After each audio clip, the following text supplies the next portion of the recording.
Her Runaway Prince, by Charlene Dixon. A romancely.com story.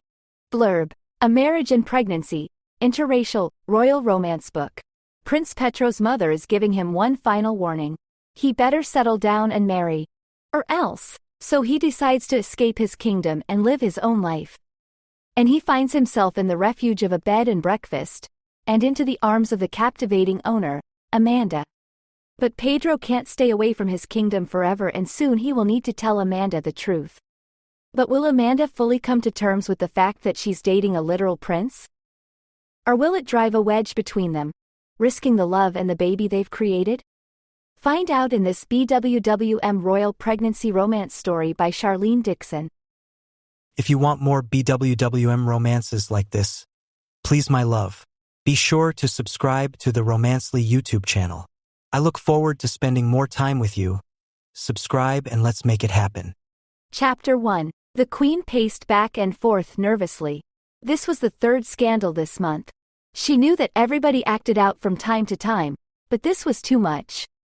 Petro wasn't just anybody, he was a prince. He was the future of both their family and their country. Yet at age 30, he was still unmarried, constantly partying, and always found a way to create some sort of scandal that dragged the Johansson name through the mud. Insufferable child. How would their people have ever taken him seriously as a ruler if he couldn't even take himself seriously as a person? Just that morning the Queen, Mia Johansson, had gotten word of Petro's latest incident. He decided it would be a wise idea to dress himself up as a holy cardinal and pay random citizens to sing him gospel songs. Humorous behavior for a typical person, perhaps, but he was royalty. The media had had a field day with it. And the Mia was beyond furious. This was the last straw, she thought as she seethed with anger. She walked around his room, looking at all of his pristine trinkets. She couldn't even sit down. The anger boiling through her had consumed all of her emotions. That day had indeed been the last straw. And no matter how much it was going to hurt her to do it, she knew she had to put a stop to her son's antics once and for all. She'd had these conversations with him for most of his adult life. Every single time she did, though, it was all for naught. He would simply brush her off and, within a short amount of time, he'd be right back to wreaking havoc and causing her all manner of stress. She'd had enough. She'd decided that her duty to her people as queen was more important than coddling her son. The well-being and future of her country had to be put before him this time. So she waited in his room and mentally prepared herself for what was to come. She knew this was going to be painful and difficult. She knew that this was not going to end well. But she also knew that there was no other way. She had to put an end to it. So she waited, and as she waited, her nerves continued to worsen.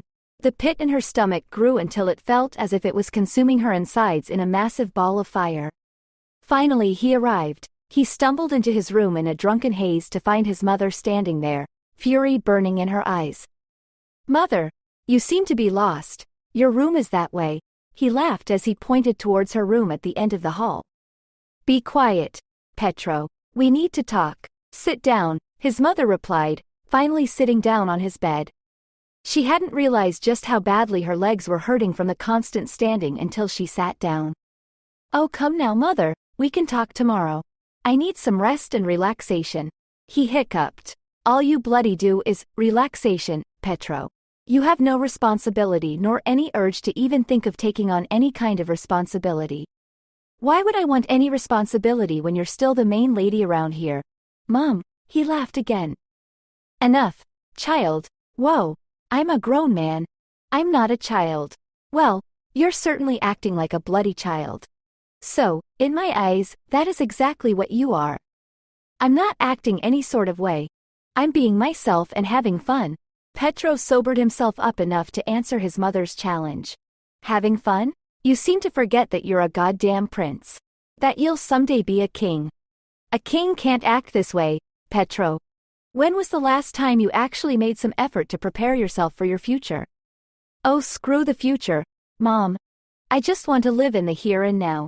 I'm enjoying myself."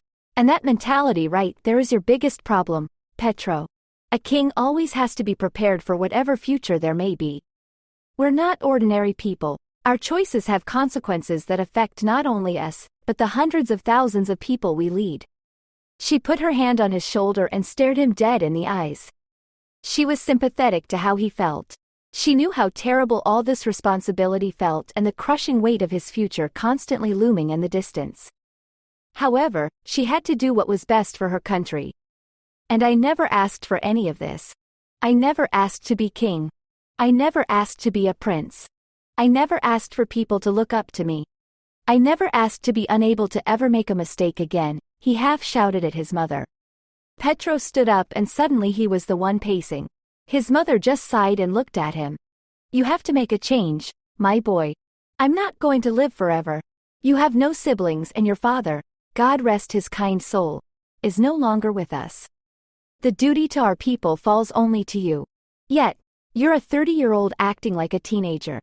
You have no wife, no children. The public doesn't take you seriously and you don't even take yourself seriously. You need to make a change, Petro. It can't go on like this. His mother got a sudden look of immense sadness on her face, but Petro was too consumed by anger to care. So what? I'm just supposed to be someone I'm not?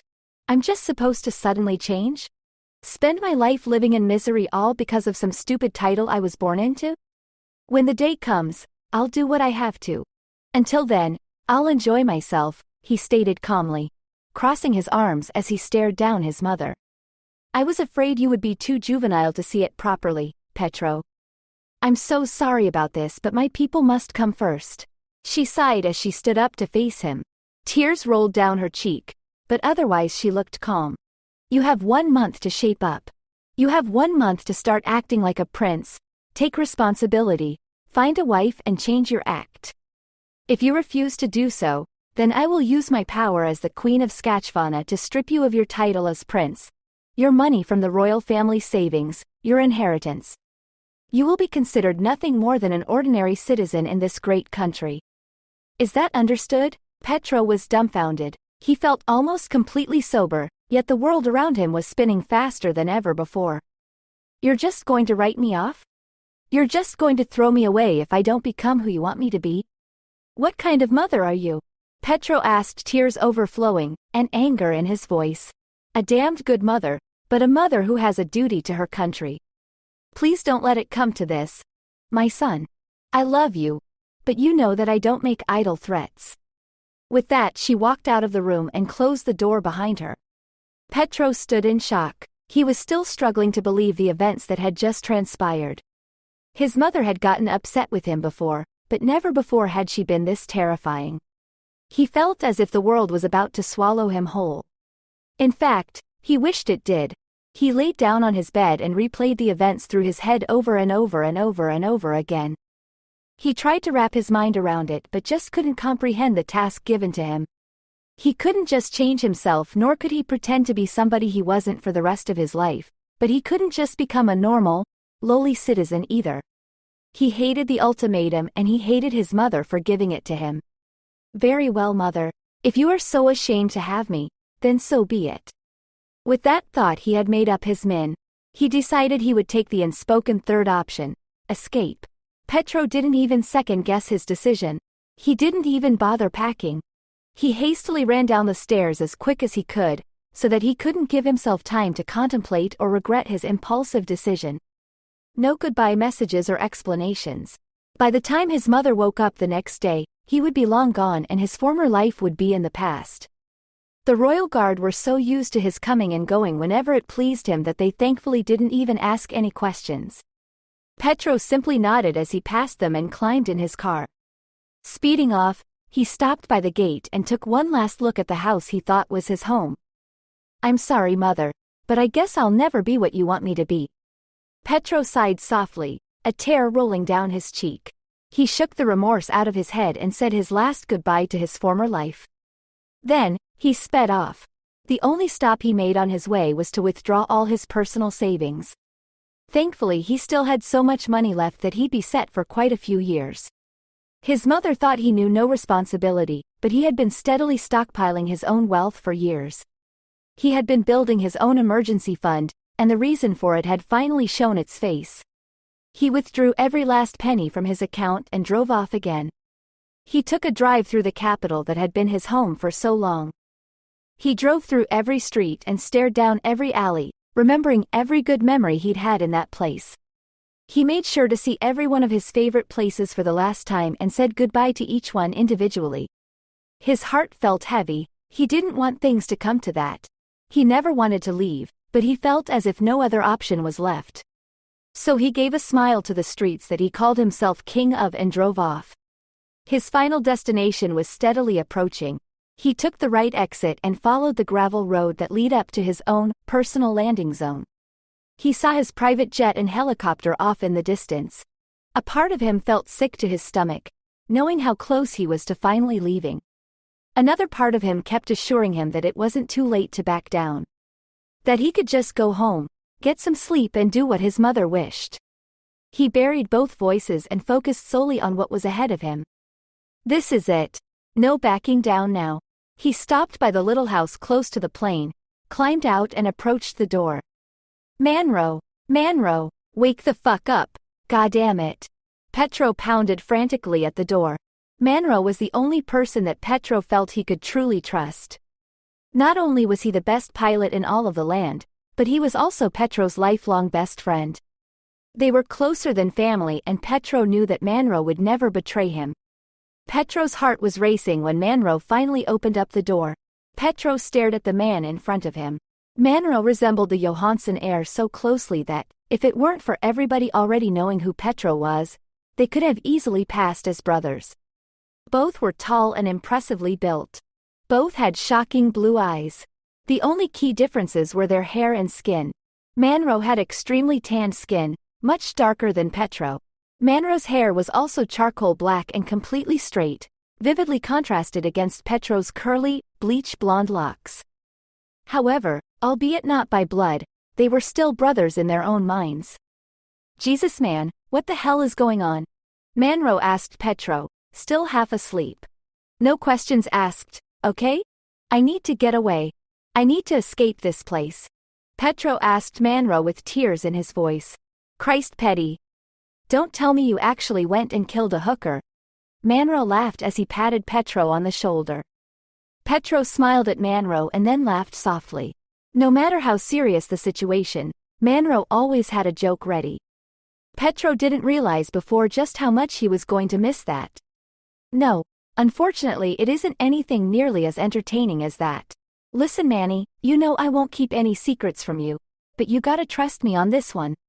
The less you know, the better it will be for you. Petro grabbed his friend by the shoulders and told him sternly. Manro nodded in understanding. Very well, let me just get dressed and we'll be on our way, Manro said. Petro didn't even notice that Manro had been buck naked the whole time. Jesus man, put on some bloody pants before you knock someone out with that thing. Petro laughed. Oh please, don't act like you're not jealous. You may be the prince, but this is the king, baby. Manro laughed even louder as he headed inside to get dressed. When Manro finished dressing, he came out and led Petro to the chopper. Petro had chosen this location as his takeoff and landing zone for a particular reason. It was too far away from any towns for anyone to take notice. And now it was paying off. Nobody would know what happened except for him and Manro. The takeoff and first few minutes of flight were filled with casual conversation and jokes between the two friends. It felt just like any of their previous late-night adventures, but the realization started to set in that this would very well be their last. You've truly been like a brother to me, Manny. I'm gonna miss you, Petro said to his friend, tears swelling in his eyes. I petty, same to you my friend. But let's not get all sappy now. No need for our last trip to be such a sad one. Manro just smiled. True, sadness has never really been our thing, Petro agreed. So, Your Highness, where exactly am I flying to? Well, definitely the States. The royal family has no power there and no way to monitor it. It feels like the best option. I hate to break it to you buddy, but the States is a massive place. That's why we call it the States. Because there's so many of them. Because it's a big place. Manro laughed at his own sarcasm. Petro just rolled his eyes. Yes, wise guy. I just need somewhere where people won't know me. I'm not picky. Not picky? That's a first. But yes, I actually know of a place. The perfect place. Now get some rest, You're gonna need it, Manro told Petro as he set his destination. Petro wanted to argue, but his eyes did feel heavy. He decided to just give in and let sleep take him. It felt as if he just closed his eyes when he felt Manro shake him awake. Come on, pretty boy, time to jump off. I gotta get back before somebody suspects something. They'd reached their destination. Manro had the helicopter in a field surrounded by trees. Petro shook his head and tried to wake himself up. The moment had actually come. He felt a massive knot in his stomach but swallowed his fear and climbed out. Thank you, Manny. I hope you'll be safe. Same to you, brother. I hope this new life will treat you well. Here, take this phone. I'm the only one who has the number, so if I ever need you, I'll just phone. That way we can still talk now and then. Manro smiled as he handed the phone to Petro, who gladly took it and started walking off as Manro began ascending with the chopper. Petro started walking into the woods until he could no longer see the helicopter. The realization kicked him in the guts that it had finally happened. His old life was no more. He was starting a new chapter, and he was going to live out this new life by his own rules. He wandered through the forest, shivering from the cold. The cold air was certainly not something he'd been expecting. Yet he couldn't stop himself from admiring the snow covering the trees and earth. Where he was from, it seldom snowed. And it was never that much. Even the air smelled different. He felt as if everything was already better. Except, he also realized that he had no idea where he was going. He felt like kicking himself when he thought about the fact that he may be lost. Petro tried to keep himself from panicking, but the anxiety still crept up on him. Had he just run away from home only to freeze to death in some wilderness? He kept going forward and tried to dissuade the thoughts that started to torture him, but they persisted. Idiot. Sure, Petro, don't pack anything. Not like jackets ever helped anyone. Finally, after what felt like hours, he saw lights in the distance. He felt all his stress wash away as he saw the first signs of civilization. He picked up his pace and hurried towards the guiding lights. He came out from the trees and saw what was guiding him. In the middle of the forest stood a small cottage. There was a sign that read, Amanda's Forest Home, Bed and Breakfast. He realized civilization may be further than he thought, but he was so cold that he was willing to take whatever he could get. He approached the cottage and entered through the door. A woman came in from a room off to the side, a book in her hand. Hi, welcome, she exclaimed with an air of hospitality and jubilance to her voice. Her voice immediately had a soothing effect on Petro. The atmosphere of the cottage somehow made the wounded prince feel so welcomed. Petro moved closer to introduce himself when he remembered what Manro had told him on their way here. That he shouldn't use his real name. So, thinking quickly, he Americanized his two names to form his new identity. Hi there, I'm Peter Michaels. What a lovely little place. Petro smiled as he reached out his hand. Amanda took his hand in hers and gave him a hearty handshake. Petro didn't know what it was, but he immediately felt an attraction to the woman that he'd never felt before. Something about her immediately drew him in. Maybe it was her beautiful ebony skin. Maybe it was her long black hair. Maybe it was her kind voice or even the soft touch of her palm against his. Petro couldn't figure it out, but he immediately knew that something was different. Maybe he was just looking for some kind of comfort and thought that she could provide it. He didn't know what was going on, but he knew that his life was only going to get better from this point on. And knew that she had a massive part to play in it, and he was excited to see what that part was. Hope had finally awoken inside him. Nice to meet you, Peter. I'm Amanda. Amanda Douglas. Welcome to my humble abode. She smiled warmly at him. What brings you to my neck of the woods? She asked him as she walked him to the fireplace, as if she could tell he was freezing cold and needed some heat. Well, to be honest with you, I've never been here before. And I may have gotten lost. He chuckled softly. Petro sat down on one of the couches in front of the fire. He reached his hands out towards it and started trying to warm himself up. Well, it's never a good idea to get lost in these woods in winter. So next time, make sure you have a map. She laughed softly and Petro smiled at her. The heat that radiated from the fire felt amazing against his cold skin. His shivering had started to subside as he felt himself warming up. He felt so at home already. Well, I have plenty of rooms available, so you're welcome to stay the night. Amanda motioned towards a hall that was lined with doors. I would love to, but unfortunately I still have to exchange my money. I don't have any dollars at the moment. So I just came hoping to catch a small break from the cold, he admitted to her. Oh, don't worry about that. Consider it a favor, she smiled and stood up to get a room key. Really? Are you sure? Petro asked quizzically. Of course. Can't exactly let you go out and freeze to death, she chuckled as she handed him the key. Petro took it and felt a warmth in him awaken, a warmth he had never felt before. Hey there. Did you know that we've other hot romances like this that we want to release? But we need your help. Subscribing shows us that you're part of our journey and allows us to make more of these stories at a higher quality. So please, my queen, subscribe to the Romancely YouTube channel now. Thanks. Now back to your story. Chapter 2. I actually still have some soup left. Would you like some? It should help warm you up. Amanda smiled at Petro. I would absolutely love some. Thank you so much, Petro gleefully replied. He'd settled in nicely in front of the fire. Amanda stood up from her own seat and made her way to the kitchen. She couldn't shake the feeling that there was something odd about this man. Something inside her just wanted more from him. Wanted to know more, talk more, be more. She quickly blocked the idea from her head. She only had one rule. Don't get involved, especially not with customers. She knew that when the next day came he'd probably be gone, and she would never see him again. Plus, she had to admit he was gorgeous beyond comparison. His sharp jawline, oceanic blue eyes, curly blonde hair. He looked like some movie star. She wondered if that was perhaps why he seemed so familiar to her. She could swear that she'd seen him somewhere before. She shrugged off the idea. There was no way that somebody that important or famous would come to her little bed and breakfast. The cottage was a simple little place for average and easygoing folk, not big-name Hollywood stars. And she'd already guessed that by the posh way he spoke along with the fancy suit and accessories he wore that he was definitely somebody important.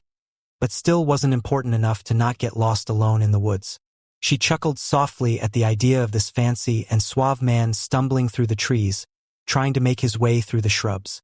She imagined an entire camera crew recording it, as if they were filming a new TV show where rich businessmen had to survive alone in the wilderness. She often let herself get lost in thoughts and fantasies she would conjure up on the spot. She considered herself a bit of a scatterbrain because of it, yet it was a trait that she had come to enjoy. Being alone in the middle of the woods for so long with only her thoughts as company. She'd come to enjoy the entertaining fantasies her brain came up with. The smallest things would be massive events in her mind. Perhaps the fact that she'd had to constantly be so focused and had to keep her mind centered in her past now played into her love of fantasizing. Or perhaps it's just who she'd always been and she just had to suppress it in the past. She grabbed the ladle and a bowl as she moved towards the pot of soup. She switched on the stove to heat it up. When she'd left behind her previous life, she'd also left behind a lot of the modern luxuries she felt had grown to be cancerous. One of those was microwaves. She didn't see the necessity for them when a stove did the job much better. She called it to her woken view of society. Microwaves functioned the same as every other modern thing. Be it applications, work, or even relationships. They diluted the taste, spoiled the experience, dulled the result. Yet everybody preferred easy way because it was quicker in a life that was moving forward at 1,000 miles an hour. That's why she refused to use one. That's why she refused most modern-day luxuries that exist only for convenience. She would much rather heat up her food naturally, savor the smell, save the taste, and enjoy the full experience. It was the same mindset she applied to most of her life as well. She didn't hire anyone to fix up the little cottage. Instead, she took her time and fixed it all up herself. She built herself up. She built her own home up. She built her business up. She built her life up. Everything she owned she'd built up herself from the ground, and she treasured it much more because of that. She lifted up the lid of the pot and inhaled the scent of the boiling soup. She cherished the scent of every distinct flavor. She filled up the bowl with soup and walked back to the living area where Peter was cozying himself up to the fire. Sorry it took so long. Had to heat it up first. She handed him the soup, which he graciously accepted. Oh, don't worry about it. Judging by the smell, it will definitely be worth the wait, Peter replied with a warm smile. Amanda felt her heart melt slightly as his smile drew her in. She quickly pulled back. She reasoned that it was just the loneliness and lack of human interaction. There was no way she could be attracted to someone she hadn't even known for a day. "Dear God, this is delicious. You made this yourself?" Peter asked, as if it was the most delicious meal he'd ever tasted. "Why, yes, I did. Thank you. I put a lot of heart into my meals, as cliché as it sounds." Amanda chuckled softly as she settled herself in on the couch. "It is honestly amazing. Jesus, I can't even describe it." Peter eagerly went at his meal as if it was the first thing he'd ever eaten. "If I may, mind the language, please," Amanda asked him, trying to be stern but gentle. "Oh, I'm sorry. I didn't mean to offend. My apologies." Peter quickly apologized. "No, you didn't offend. Don't worry," she chuckled softly. "This used to be my grandmother's place, you see, and she was a very devout and respectful woman. I'm not really a religious person myself, nor do I mind foul language. However, out of respect for her memory, I try to avoid language like that when I'm inside these walls," she continued to explain. "Oh, I see. That makes sense then, yeah. Your grandmother sounds like a good woman. Don't worry, I'll tone down the bad language." Peter smiled as he gulped down his last bit of soup. He wiped his mouth with the hem of his shirt. This was the first sign Amanda had seen of him being a normal person. Due to past events, she found it difficult to trust any man with an expensive suit. Yet more and more she'd started to realize that this one was different. Something about him was different than your typical businessman. He spoke to her as if she was just a normal person. He acted like an average, run-of-the-mill guy. That was why it took her so by surprise when he burped before quickly covering his mouth, his eyes wide. "Oh, crap. I'm so sorry." His cheeks started to turn red. Amanda looked at him and then burst out laughing. She couldn't control herself. She didn't even know what exactly it was that set her off, but she couldn't stop. Oh, I'm so sorry. I don't mean to laugh, but your face. It's as if you thought that a single burp would summon the ghosts of every one of my ancestors to shame you." "Oh boy, I'm so sorry." She continued to laugh. Peter looked at her quizzically for a few seconds before joining in. First, he let out a soft few chuckles before erupting into a full-blown laughter. "Hey, maybe your ancestors are easily offended. How would I know? I'm just trying to make a good first impression." Peter laughed wholeheartedly. They laughed together for a few minutes even though it felt like hours. They weren't even talking anymore, just laughing, and it seemed like they both needed it. Amanda felt her loneliness fade. She felt so happy to be able to laugh with someone. They both simply enjoyed the small act of sharing a laugh with each other. "You're a funny guy, Peter. I really appreciate that in a person. Life is too serious not to have some humor here and there," Amanda said as her laughter died down slowly.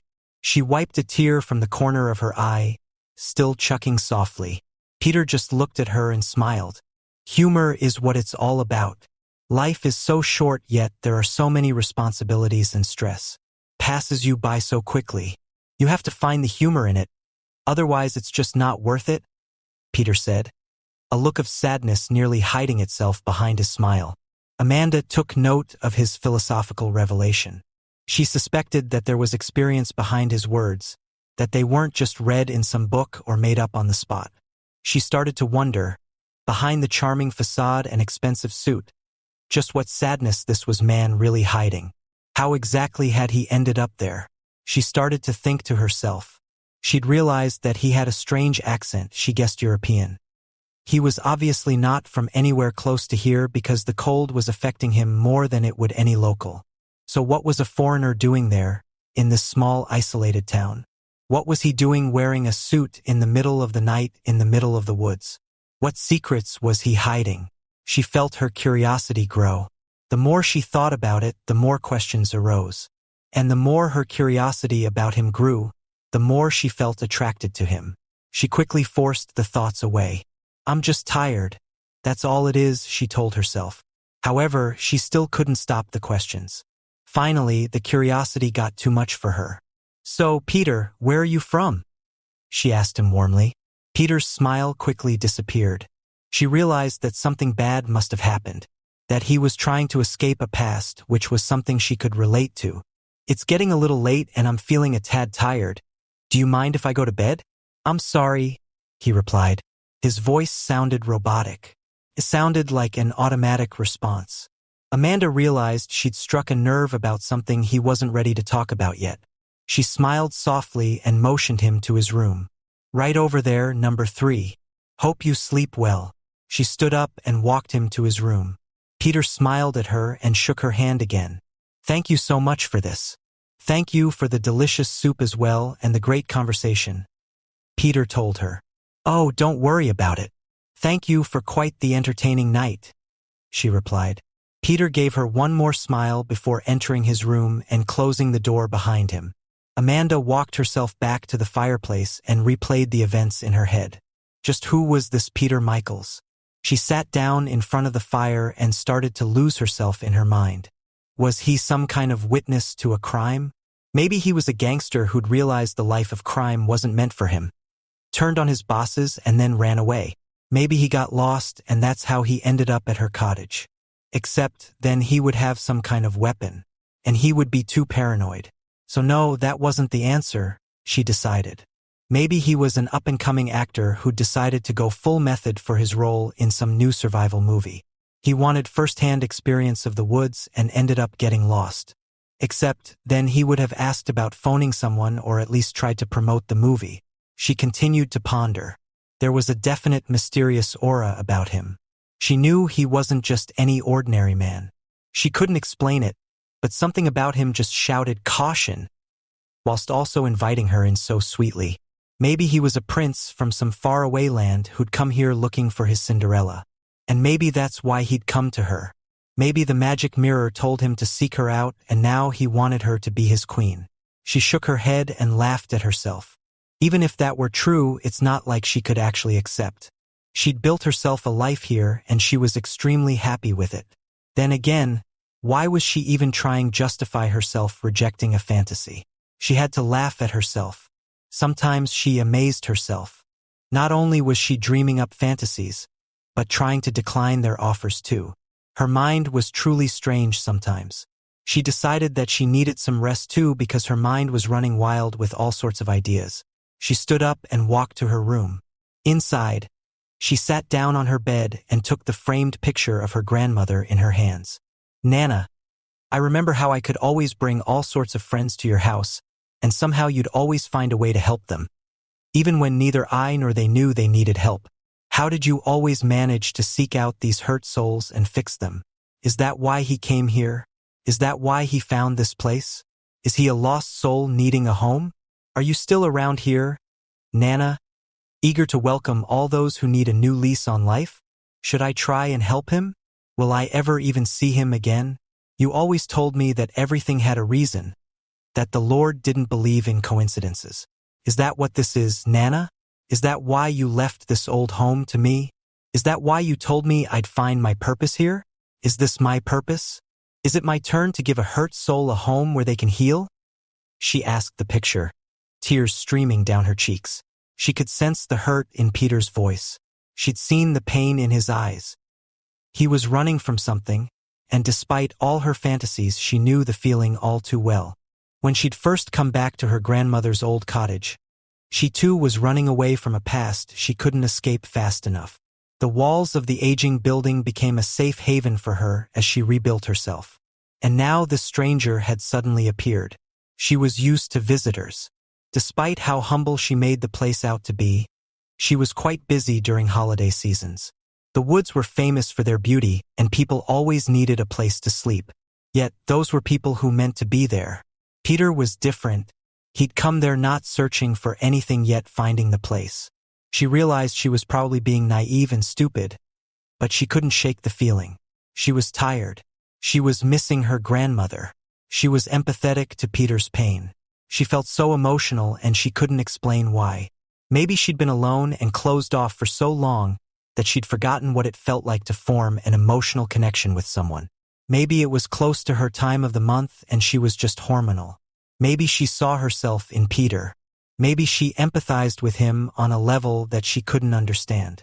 She lay in her bed and tried to sleep, but the thoughts wouldn't leave her alone.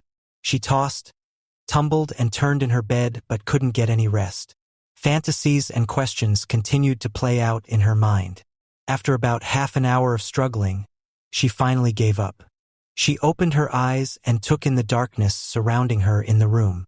Amanda sat up slowly and switched on the light on her bedside table. She felt frustrated that she couldn't get to sleep. However, she took a deep breath, decided not to let restlessness get to her, and stood up. She figured that maybe a walk to clear her mind along with a cup of tea might work.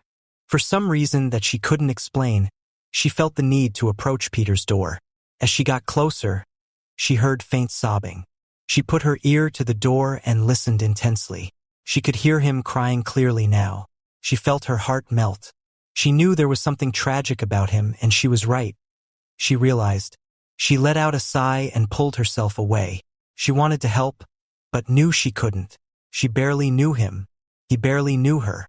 They were strangers to each other. And besides, she couldn't just barge in. She had to try and ignore it. Slowly, she made her way to the kitchen. She lit the stove and put the kettle on. She leaned against the counter and let out a heavy sigh. God damn it, Amanda. What the hell is going on with you? You don't even know this man, she said to herself. She felt so emotional that she didn't even notice her own blasphemy. She felt so conflicted and confused. She didn't know Peter in any way. He was a total and absolute stranger. Yet she felt this urge to help him, to fix him. Perhaps it was her grandmother's spirit resonating from inside the walls of the little cottage. Perhaps it was the empathic sensibilities instilled in her from her upbringing. Perhaps it was an attraction that she kept trying to deny and fight. Whatever it was, she wanted to heal him. She wanted him to find whatever it was he came there for. She heard the kettle whistle as the water reached its boiling point. The sudden whistle woke her from her daze, and she shook her head. If she kept thinking so deeply, then she might as well kiss sleep goodbye. And she needed her sleep, so she pushed all those thoughts to the back of her mind. She focused solely on what was happening right then. She focused on the tea bag she placed into her favorite mug. She focused on the sugar she put in. Only 2. Any more and it would have been too sweet. Any less and it would have been too bitter. 2 was perfect. Just like most things in life, 2 was the perfect amount. And just a little bit of cream. Not too dark, not too light. Perfect balance. She sipped at her tea and tried to relax. She had learned how to calm herself down after all the things that happened in her past. For too long, she'd been an emotional wreck. So she taught herself that when emotions became too much to bear, she should only focus on what was currently happening. So that's what she did. She focused on the balanced taste of her tea, the warmth running from her lips and down her throat. She focused on her breathing. She tried to keep a steady rhythm. In and out, in and out. She focused on her steps to her room. Left, then right, then left, then right. She felt like somebody who was learning to function for the first time. But it was working. She felt all the thoughts slowly fade away to the back of her subconscious. She never did like having to bury her feelings, but she was feeling way too much tonight. And, most importantly, she didn't know how many were true feelings. She thought about how emotional she'd felt all day. She thought about how the anniversary was approaching. Maybe that's why she was so emotional. The anniversary of that dreaded day. She didn't even want to think about it. She sat down on the edge of her bed and sipped at her tea, focusing on not letting her thoughts wander too much again. Yet, she had to admit that that night was definitely more than coincidence. Whether it was just to give her a fond memory or something more, she had yet to discover. She finished her tea and placed the mug on her bedside table. Usually she hated leaving dishes around, but she was simply too tired and confused to let it bother her. She sighed and laid down. She rested her head on the pillow and closed her eyes. She let her mind wander to positive thoughts, positive memories, happy memories. She recalled all the fond memories she had and focused solely on them. She felt her worry dissipate as she focused only on what brought her joy. Her home, the woods, food, tea, all the little things she enjoyed. She felt herself start to give in to the calming grasp of sleep. Without fighting it, She relaxed and finally let sleep take her. Chapter 3. Okay, so then I just go down the road until I reach the old church, hey? Peter inquired, his shoulder pressed against Amanda's as they stared at the makeshift map she'd drawn for him. Amanda instinctively shifted and put a small distance between them. Aha, she answered. She herself was not 100% sure of what he'd said, but the sound of his voice made her feel as if she would agree to anything. Snap out of it, Amanda. You're not some schoolgirl. She shook her head and focused her gaze back on the map. She couldn't help but notice the rugged look of his hands. She wondered if he used to work with his hands. He sometimes used his hands as he spoke, and the movement was hypnotic. A part of her started to wonder how those hands would feel if they ran up her ribs, tracing the small concave spaces between the bones. See, this is what happens when you don't get enough sleep. You don't actually have feelings for him. It's just because he's some foreign pretty boy that paid some attention to you. Snap out of it. Then I'll take a left, he said and snapped her out of her daze. Yes, she instinctively agreed, except she was so deep in her thoughts that she didn't even register exactly what he said. For all she knew, she was actually leading him straight to the old age home at the edge of town. She glanced over the map once again, just to make sure that if her words failed him, her attempt at cartography would save him. However, when he followed the trail on the tap with his finger, he pressed his shoulder against hers once again. Before she could put distance between them again, her thoughts betrayed her. She started to wonder what kind of weight he carried in those broad shoulders. Was he just an average office Joe, who worked for himself and only survived day to day, escaping the clutches of normalcy by running off to a distant land? Or was he an important man, in a dangerous job, who carried the well-being of the lives of others on his shoulders? She dismissed the latter idea, finding herself caught up in her reverie again. And from there, I won't be able to miss it. He stood back, folding the map up with delicate precision. Maybe he was a musician, playing music for the masses in giant, awesome opera houses, letting people lose themselves in the emotion that only his fingers would cause. Yes, you'll see it immediately, she smiled brightly. It was the most genuine smile he'd ever seen. Most girls had an agenda behind their smiles, but Amanda had no clue about his status. However, that smile was aimed at Peter Michaels, the vulnerable stranger, not at Petro Johansson, the playboy prince. Suddenly he began to wonder, would Amanda's smile still have been so genuine if she knew who he really was? He felt like he was stuck in the most ironic kind of paradox. He was pretending to be someone else when he'd fled his homeland to avoid pretending to be someone else. Yet, something about her made him feel like he wasn't pretending. He felt like this was someone he could be. He felt confused and conflicted. At the end of the day, who was he really? He desperately wanted to be the man who was reflected in Amanda's dark brown eyes. Okay.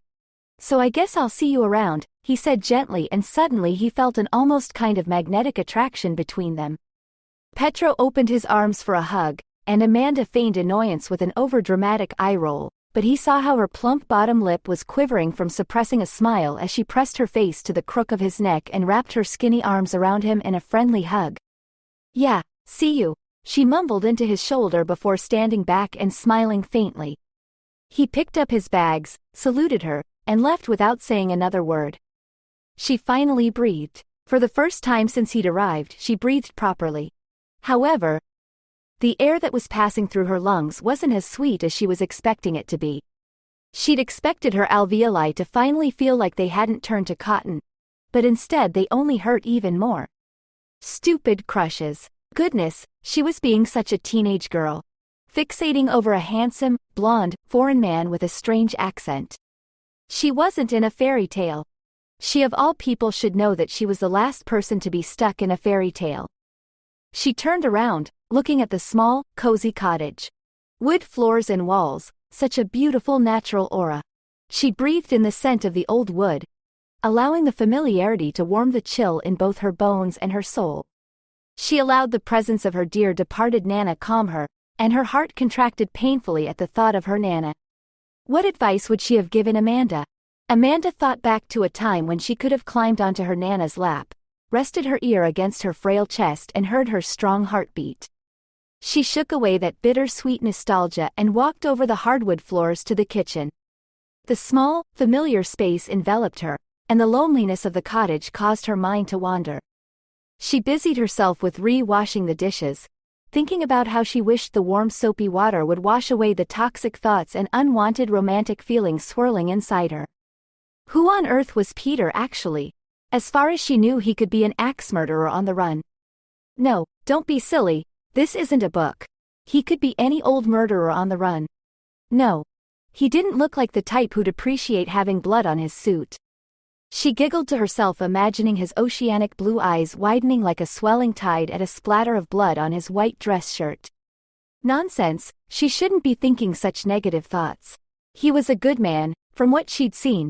Willing to help, good conversation, and he never seemed to mind her scattered brain tendencies, which sometimes made her zone out at strange times and speak about things totally unrelated to the topic at hand. She sighed deeply, her chest rising with a certain ache she wasn't able to quite place. She noticed that she'd stopped washing the dish midway, and the water was just pouring down on her hands, causing her fingertips to become wrinkled. She turned the water off and ran her wet hand through her silky hair, biting down on her plump lip. Yes, Nana, it's like you said so many times before. Men are only good for two things, causing confusion and inspiring great stories. Her Nana would most definitely tell her to channel her confusion into something productive, but her past had caused her love for fantasizing to shrink in its shadow.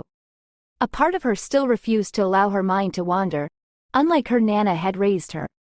Nana had inspired her, had stimulated her mind to be a hopeless wanderer in the maze of reality. She was merely a vessel for her extravagant imagination, and, as of late, a vessel for confusion. She blamed Peter and his accent. Yes, it was his accent. And maybe his eyes, which resembled the color of the sea when the waves hit against the pale sand. And his mysterious aura, which only caused her mind to wander even more. Her curiosity was slowly killing her. If only she could know. She mustn't know, Petro repeated to himself in a somewhat daily mantra. I don't want to scare her off. Maybe she should never know.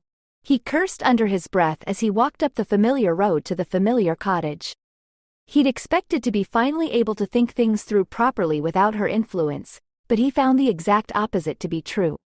Instead, his mind was plagued by the thoughts of how he was going to tell Amanda that he was literally a prince from a faraway land on the run from his family and his future. He could imagine the way she'd break out laughing in his face, calling him insane and probably going on with her daily tasks like it was nothing.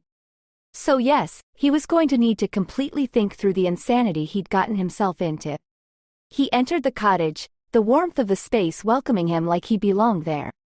Immediately he was greeted by the musky smell of firewood crackling in the hearth, and he smelled coffee brewing in the kitchen. He shrugged his jacket off, hanging it by the door and walking in as light-footed as he could. Stepping on the balls off his feet, he padded through the empty cottage in search of Amanda. He found her in the kitchen, humming along to a song on the radio, her hips swaying slightly as she let the beat overtake her. He grinned widely, leaning against the wall with his arms folded over his strong chest. He cocked his head to the side, his eyebrows lifted as she turned around. When she saw him, she nearly squealed and dropped the pot of coffee she was holding. Mr. Peter Michaels, she scolded, picking up a dishcloth and throwing it at him. He grabbed it midair and put it back down by the kitchen sink, smiling widely as he took the coffee pot carefully from her. Miss Amanda Douglas, are we using formalities now? She rolled her eyes and teased, allowing him to walk over to the coffee mug on the counter and pouring some coffee into it. You're a visage of grace and beauty itself, as always, he teased. Why are you here? She asked, seeming to be genuinely curious. Miss me already? She bit her lip as she watched his reaction. This time, he was the one to roll his eyes. Something like that. I didn't like that other hotel so much. So stiff. And none of the other ladies there were quite as nice as you. Another dishcloth hit his face. This one he threw back. But I'm actually here to talk business. He got himself a mug from the cupboard and poured himself some steaming black coffee. Do tell. She jumped up onto the kitchen counter, watching him curiously as he lifted the mug to his lips. I want to stay here, he asked, straight to the point. She cocked her eyebrow, indicating that he could continue speaking. I'll pay you a monthly fee, and I want to help out as well. You are a very contradictory man. She giggled, jumping off the counter. You would pay me to work for me. How is that in any way fair? Don't question me. He took her slight hand in his. Just say yes. Once again he was smiling, and once again she found herself saying yes without being completely sure what in the world she'd actually just agreed to. The smile she received was well worth her agreement, because he twirled her around to the beat of the song on the radio. Thank you, he sang gently, pulling her against him. He placed his other hand on her hip.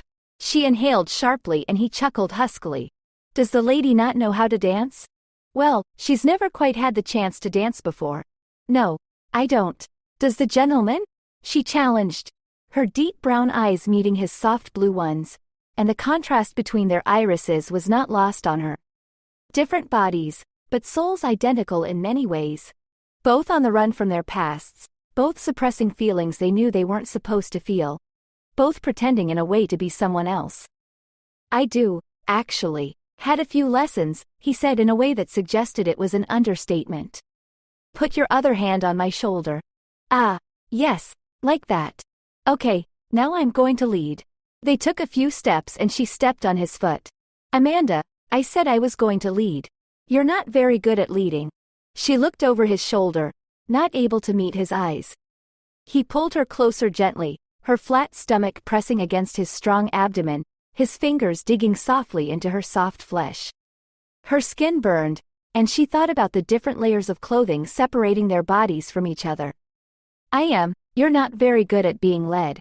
He moved more slowly, allowing her to get used to feeling the smooth rhythm of the music pass through her body while he led. And so they danced, in the kitchen of the cottage, to a nondescript song on the radio. For the first time in what felt like months, her mind was at ease. She allowed her mind to be quiet, she allowed herself to not think, and instead she focused on his breathing and how his heart was beating against her chest. It was making its own rhythm, its own song, and she found the melody of his lifeline to be more poetic than the cheesy words to the song on the radio. And when they ended the dance he bowed gallantly, his eyes never leaving hers. She curtsied with her non-existent dress. Why, dear sir, I thank you for the dance. Dear maiden, leave me not. For the night is young. He took his cup of coffee and held it up high. A toast to the lovely maiden, and her even lovelier cottage. She clinked her cup against his. I don't know how I feel about having my exterior beauty being compared to a building. It bothers me that I'm flattered to some extent. He fake gasped. Amanda, did I flatter you with something I said? What? No, you're hearing things, Peter. She knew he wasn't going to enjoy working outside. Amanda, we've been at it for 2 hours, he groaned, bending down by the dirty and rubbing his hands clean on his pants. It's only been 20 minutes, Mr. Pretty Boy. She was crouched down next to him, pulling out weeds. It was late October, nearing Halloween. The air was crisp, like if a cold air was to blow now the very molecules would crystallize around them and break down into snowflakes. But despite the cold air the sun was still beating down on them, causing a very uncomfortable sweat to form on the backs of their necks. They were working in the garden. When Amanda had informed Peter about this task, he'd initially thought that they would be trimming rose bushes and picking up fallen apples from the tree. Instead, he'd been shocked to realize they were stuck crouched on the grass and pulling weeds. Did you never play in the garden as a kid? Amanda struggled as she pulled out a particularly stubborn weed, and when it finally came free, she named it Peter. She noticed the way his shoulders squared stiffly, as if his body was preparing to protect itself. A natural response to an uncomfortable topic? She wondered what about his childhood made him uncomfortable, or if it was his past in general. Nah, not really, he responded nonchalantly, shrugging his stiff shoulders in a way that looked painful. I was very busy as kid, you know? Being an overachiever. He chuckled in a way that was supposed to make it clear that he didn't want to talk about their current topic, but Amanda was as stubborn as he was. Tell me more about the country you're from, she asked, forgetting her current job completely to sit down and look at him, her legs crossed. He cast her a sidelong glance, and sighed deeply. He continued weeding, and she realized it was because he didn't want to be looking at her while he spoke. The weather is fair throughout the year, and the distance in his voice wasn't lost upon her keen ears either. We're quite small, and our architecture is very classic. Most of our streets are still cobblestone, and our houses are fitted very close together. That's how I imagine most European countries, she noted, resting her chin in her palm and her elbow on her thigh. Most of Europe does look like that, Amanda. We even have a few castles scattered around. And a royal family. He spat the two words out like they were toxic.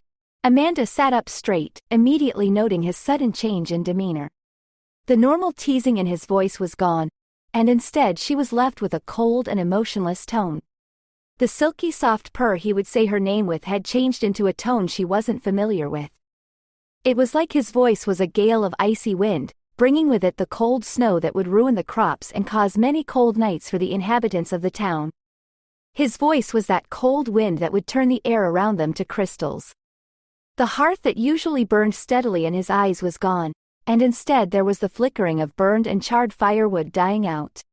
He stopped his movements completely and sat back with a huff, bringing his legs to his chest and resting his arms on his knees. She saw the hopelessness in his demeanor, and immediately she was reminded of the wayward children she would bring back to the cottage as a child in order to care for them. She was a soft person, a humanitarian at heart. She loved helping people, and she couldn't bear to see the cold in Peter's eyes. Her world suddenly shrunk to the size of the garden they were in, with the small apple trees and the forest at the edge of the garden with its large pines and oaks. She took Peter's hand from his lap and held it between her two smaller hands, admiring the way her chocolate skin looked alongside his pale milky skin. Why, I never knew there were any other countries that still had royal families. She wondered what he had against the royal family. Maybe he'd a run-in with one of the family members? Is that why he was on the run? Was he truly on the run from the law? Maybe he'd fallen in love with some princess and he was running away from his heartache? Or an overprotective father? What if they'd agreed to run off together to get married in the States, and instead she'd gotten cold feet and left him alone and lost in a strange land? Suddenly, the thought of another woman falling asleep in Peter's arms caused her to bite her lip and clench her fists. Yeah, was simply his response, but she had at least elicited a response from him. She played with his fingers absent-mindedly. Yeah, she agreed. I know of the royal family in England, but that's all. I know there's more, but I'm not actively aware of the names of those countries. Do you think the Queen of England actually rules like the president? No, wait, she has a prime minister to do that. The royal family there is more like celebrities, more an empty title than an actual job. They're still super rich, though. At least they do humanitarian work, she babbled, her mouth running away from her as a certain part of her was too busy focusing on making sure that she cheered Peter up. And it worked. He looked at her with his eyebrows cocked up and he sighed heavily. He held her hand up and caught it with his, intertwining their fingers and bringing her hand to his face. He placed his lips on her knuckles, and that efficiently shut her up. She watched the hearth in his eyes ignite again, and she saw his cocky smile reappear. Her heart warmed at the sight. Amanda, he purred, holding her cold hand against his warm cheek. She liked the way his slightly bearded cheek felt against her hand. Yeah? Shut up. Hey there. Did you know that we've other hot romances like this that we want to release? But we need your help. Subscribing shows us that you're part of our journey and allows us to make more of these stories at a higher quality. So please, my queen, subscribe to the Romancely YouTube channel now. Thanks. Now back to your story. Chapter 4. Let's go out tonight, Peter said abruptly, completely breaking Amanda's train of thought. She blinked, turned away from the dishes she was washing to look at the handsome man next to her, who was drying the dishes as she washed them. On Halloween? That already seems like alcohol will be involved. Amanda snorted, pulled the sink's plug to let the water drain and splattered some water from her hand onto Peter's face. Peter didn't even flinch, but presented her with a ghost of a pout. Only if you want to. Honestly, you seem tense. I think we should go out, Amanda.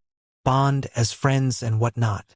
He twirled the cloth he'd been using to dry the dishes around in the air before laying it over his muscular shoulder. Frankly, we both need it. So, one way or the other, I'll be dragging you out of this B&B tonight. Well, you might have to use force, Amanda sassed, secretly smiling when he rolled his eyes in response. Well, then I'll use force. You seem light enough. I'll throw you over my shoulder and leave like you belong to me. Amanda tried to ignore the way her heart jumped upon hearing that. She scolded herself, telling herself that she should not be feeling this way, for more than one reason. Firstly, he was not only a customer but an employee, well, technically speaking, as well. Secondly, she wasn't sure how far healed her heart was. The heartbreak she'd suffered previously, she hadn't been sure if she'd ever come back from that. She'd been stuck in a dark, endless abyss of despair, with no light at the end of the tunnel, and barely a will to live. However, the voice of her Nana in the back of her mind had kept her going. She'd learned how to breathe again. She'd learned how to smile again. She'd learned how to laugh again, and she'd learned how to feel again. However, was she ready to learn how to love again? Especially with a man she barely knew? A stranger who could literally be anyone. Her money was on ex-murderer. The logical part of her knew better. That part of her mind was telling her that she wasn't ready, and that she still needed time. However, the way his smile seemed to light up the room, the way his voice gave her chills, the way his touch spread fire all over her skin, all those things seemed to be telling a different story than what her heart was telling her. She was very mad at her heart for being such an unreliable organ. If you're going to be so stubborn, I'll guess I'll come, she sighed dramatically, holding her hand to her forehead. You'll be the death of me, she commented, and he smirked, which caused her heart to stand still. Oh, he has no idea how much I mean that, she thought. It was just her hormones, they hadn't been active in years. Her feminine soul. Yeah, I blame my ovaries.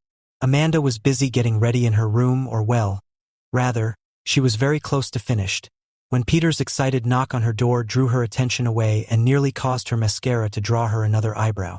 She finished her makeup quickly and opened the door, revealing only her face to Peter.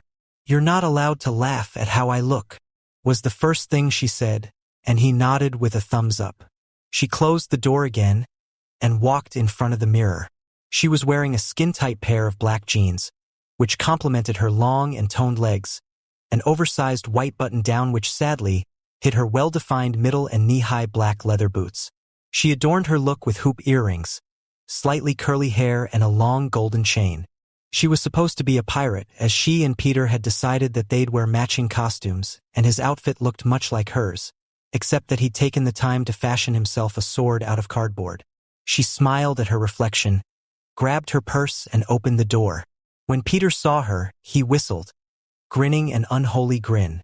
Well, Amanda, you look ravishing, he commented, and she looked away shyly, feeling her cheeks warm up at the comment. You don't look half bad yourself. However, you could have trimmed yourself a classic pirate beard. You know, the triangle patch on the chin or something. She brushed past him, heading downstairs. He was close on her heels. It's not too late to draw one on you instead, he commented, to which she only glared at him from over her shoulder. When they reached downstairs, he raced ahead to open the front door for her. She smiled gently and walked out, locking the cottage behind him when he came out. She spent a few seconds looking at the cottage, innerly asking her Nana if she was making a good choice, or if it was too soon, or if anything would come of this night. A sudden warm breeze blew and she took it as a good sign. Whatever happened was meant to happen and nudge her in the right way. She breathed in the warm wind, allowing her alveoli to fill with the delightful air. When she breathed out, she started walking off with a skip in her step. The night was warm, not at all as cold as they'd expected it to be. Everywhere in the streets jack-o'-lanterns were set up, grinning maliciously with the candles inside them. Children were running around and giggling with their bags of candy, wearing cute and scary costumes which made Amanda yearn for her childhood days, before everything had gone downhill. She clutched her purse closer to her and slowed down to properly take in everything. The sweet smell in the air, the sounds of people talking and laughing, the crunching of the autumn leaves beneath her feet, the color of the sky above them. She tried to just appreciate the moment properly. So, where are we going to drink? Peter asked, putting an arm around her shoulder, and Amanda playfully shrugged his arm off. Of course, it would be Peter who interrupted her train of thought. These days, he'd been occupying her mind just as much as he'd been occupying her reality. There's this bar just down the road. It's my favorite place. It's going to be quite busy tonight, but if the vibe isn't nice, we can buy a few beers and head back to the cottage and party on our own there. She chuckled when he pumped his fist in the air. She truly couldn't figure him out. At times he was a beacon of maturity and manners, and other times, well, most of the time he was an adorable goof. "Is there a nice place to dance?" he asked, his eyes alight with the prospect of a fun night. She nodded, thinking about dancing with him, his hands on her hips, his eyes locked with hers, their lips a breath's distance away from each other. No, she was going to stop herself right there. She was not allowed to feel that way. Not at all. But keep yourself in check around some of these ladies. I don't want to go picking you up from some strange lady's house tomorrow morning. Or better yet, save you from the wrath of a jealous partner. She giggled when Peter shrugged, as if not completely throwing the idea away. Fair enough. But same goes for you. Any guy who wants you will have to go through me first. He smiled gently as he said it, as if he genuinely meant his words. When they reached the bar, they were immediately greeted with loud music, the cheerful voices of the patrons, the smell of fried food, and of course, the smell of alcohol. They found themselves a booth at the back of the bar, where it was still fairly quiet, and Peter declared himself to be in charge of alcohol for the night, which Amanda doubted was a good idea. But she couldn't say no to his handsome face. She admired the way his body moved with ease around the drunk clients, smiling widely at them and even engaging in some easy small talk as he passed by.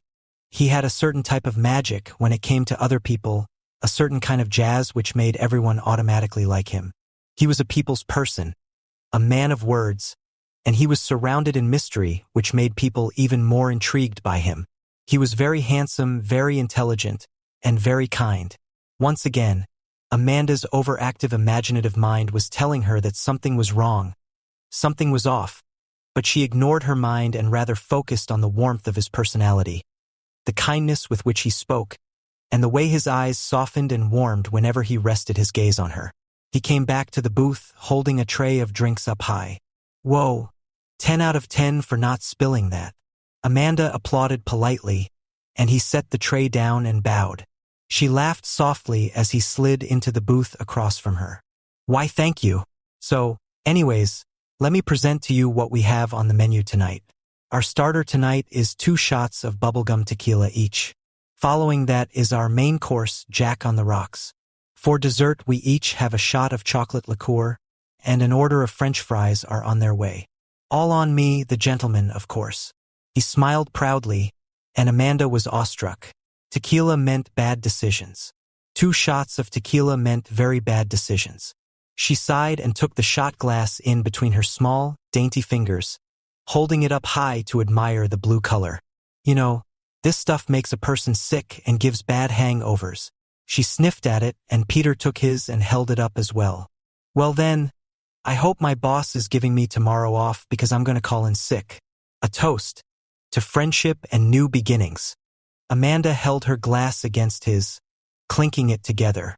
A toast to new experiences. And both their faces scrunched up momentarily when they swallowed the liquid, and both laughed afterwards. "Okay, so tell me, all about you, Amanda?" Petro asked, trying his best to not let his accent become even heavier due to his slight intoxication. He was leaning over the table, holding Amanda's hand in his gently, careful to not cross any lines yet. "Nobody has asked me that in a while," she half-whined. Their eyes met, blue meeting brown, the ocean meeting the earth. "But," she sighed, "I guess I can be a bit self-involved for once." She smiled at him and rubbed her smaller thumb over his larger thumb. "My life, or rather my past. It's kind of messed up." She took another sip of her drink and a deep breath, like she was trying to mentally prepare herself for this speech. "I'm all ears, lovely," he said with such a warm smile that she momentarily forgot what he'd asked her, and was focused for too long on the gentle and barely noticeable laugh lines at the corners of his eyes. But she shook her head and focused on the task at hand. "I was in a bad relationship before. Her heart warmed when she saw the sadness that dominated his face, his sympathy reaching over to her from only a facial expression. I think I forced myself to love him a lot more than he loved me. We got serious too young and we were so stupid. But that's how most tragic love stories start, you know? Trying to get away from it all, trying to get away from it together, and then you end up running away in different directions because how can you run together if you, as an individual, barely know where you're heading in life? We were so in love, and it was good at the start. The honeymoon phase was lovely, and he made me feel so special. However, after a while, I guess, I just started to annoy him. I ranted a lot, rambled, babbled, you know me. I talk a lot of nonsense, and he just started getting annoyed with it. He would tell me to shut up, blatantly saying shut up as if I was worth absolutely nothing in his eyes. That's when I started suppressing my thoughts, my fantasies, forcing myself to focus on my work instead, because that was safer.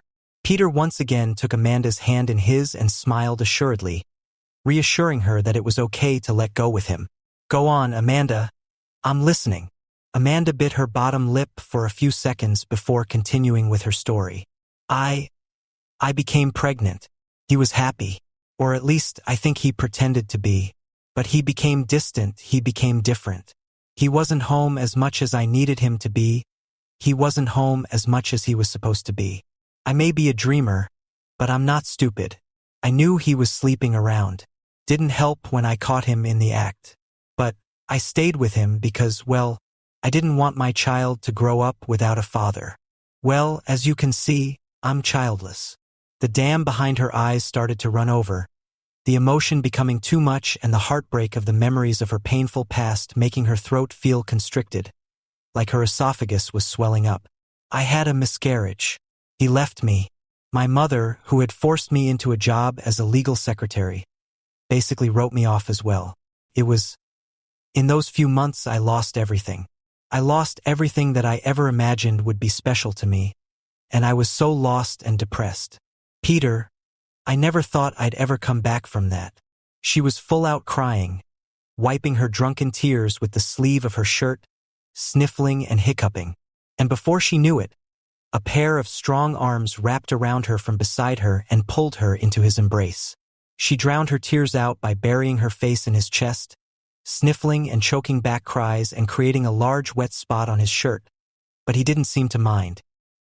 He continued to stroke her hair, whispering sweet nothings until she finally calmed down. Even when she was calmed down, he wouldn't let go of her. You didn't lose everything. Look at that cottage which your Nana left you. You two must have been close? He questioned, and she chuckled. I was basically raised in that little cottage. I know this town's people so well, and I know the tourists so well. Everyone here seems to have a soft spot for me, and everyone was so supportive when I took over Nana's B&B. To be honest, I sometimes have no idea what I'm doing there, but the town is always quick to help if need be. She traced the wet patch on Peter's shirt with her index finger, feeling the warmth of his body radiating from beneath the white cotton fabric. And you said something about your mother. She sounds controlling.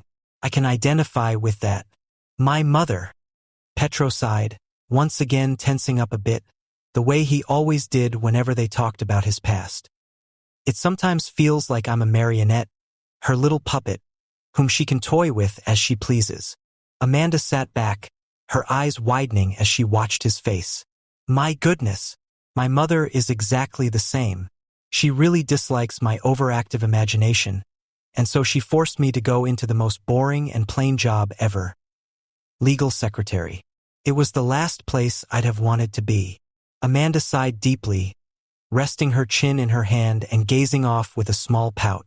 Peter smiled and put his foot against Amanda's under the table. Let's get some beer to go and head on home, Amanda, because I think we've both had enough heart spilling for tonight. Amanda responded with a nod, grabbed her things and stood up. Outside, Peter's hands were occupied with keeping Amanda up straight while simultaneously holding the beer in his other hand. Amanda wasn't in her right mind at that moment, and was struggling to remind herself that she shouldn't be acting so clingy towards Peter. Had she not just earlier scolded herself for feeling any sort of attraction towards the man? But he was looking so handsome, and his hands were so warm, and he was being so kind, and she was so lost in the emotions the alcohol in her system was causing her. She held onto his arm, standing close to him more to keep herself upright than to show any sort of affection. When they reached the cottage, she took some time unlocking the front door, giggling as she struggled and toyed with the keys, until Petro stepped in and took over for her. She thanked him abundantly as they stumbled in, the familiar warm, musky scent of the wood floors and the hearth greeting her senses. She took Peter's hand and they collapsed together on the love seat, both sitting as far apart as the couch would allow them, because Amanda knew she'd been giving off the wrong message all night and she had to set it right. Peter took the beer from the bag and opened hers and handed it to her before opening his and taking a sip. "Tonight was fun," Amanda admitted, talking into her bottle of beer. "This is the first time I've actually celebrated Halloween, you know? Even as a kid, I didn't go trick-or-treating regularly. Tonight, my mind was properly taken off of things. I had a chance to open up without fear." Peter moved over to her so that they were sitting shoulder to shoulder. She involuntarily leaned her head against his shoulder, her intoxicated state dominating her logical mind, which was screaming at her to get up and go to bed instead. "You're a great person, Amanda. You're so strong, you know? I admire your strength and your ability to actually be okay after everything you've been through. And not only that, but you're still positive and you still smile so brightly. I know that one day you'll have the life you deserve. You'll find someone who loves you the way you deserve to be loved." Her stomach twisted into knots at his words, and a strange burning sensation filled her chest cavity. It wasn't necessarily an unpleasant feeling, but she wasn't used to it. And, for some reason, she mistook that feeling as something negative, because her mind couldn't properly work through all the emotions.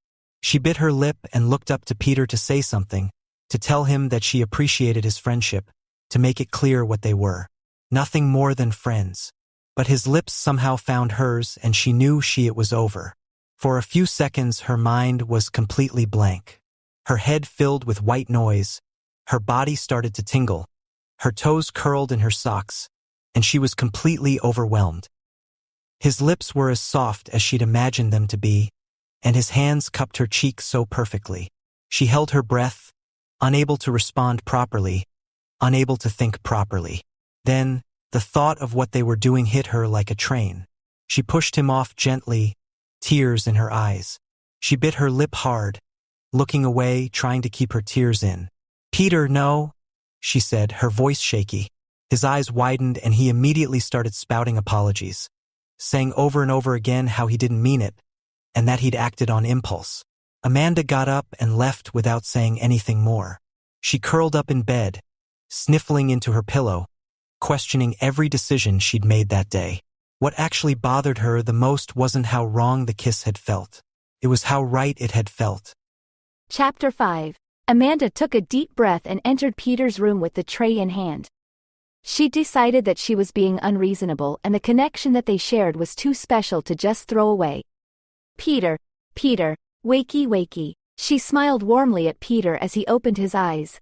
He stared at her for a bit, as if still in a daze before he realized what was happening. "Amanda, hey," he sat up and smiled at her. "Here, a peace offering." She handed him the tray filled with coffee, French toast and bacon. "A peace offering?" Peter asked in a confused manner as he took the tray into his hands. Amanda sat down next to him on the bed and took his hand into her palms. She squeezed it softly and looked into his bright blue eyes. "What happened the other night? I've been unfair about the whole thing. You misread the signals and made a move you shouldn't have, sure.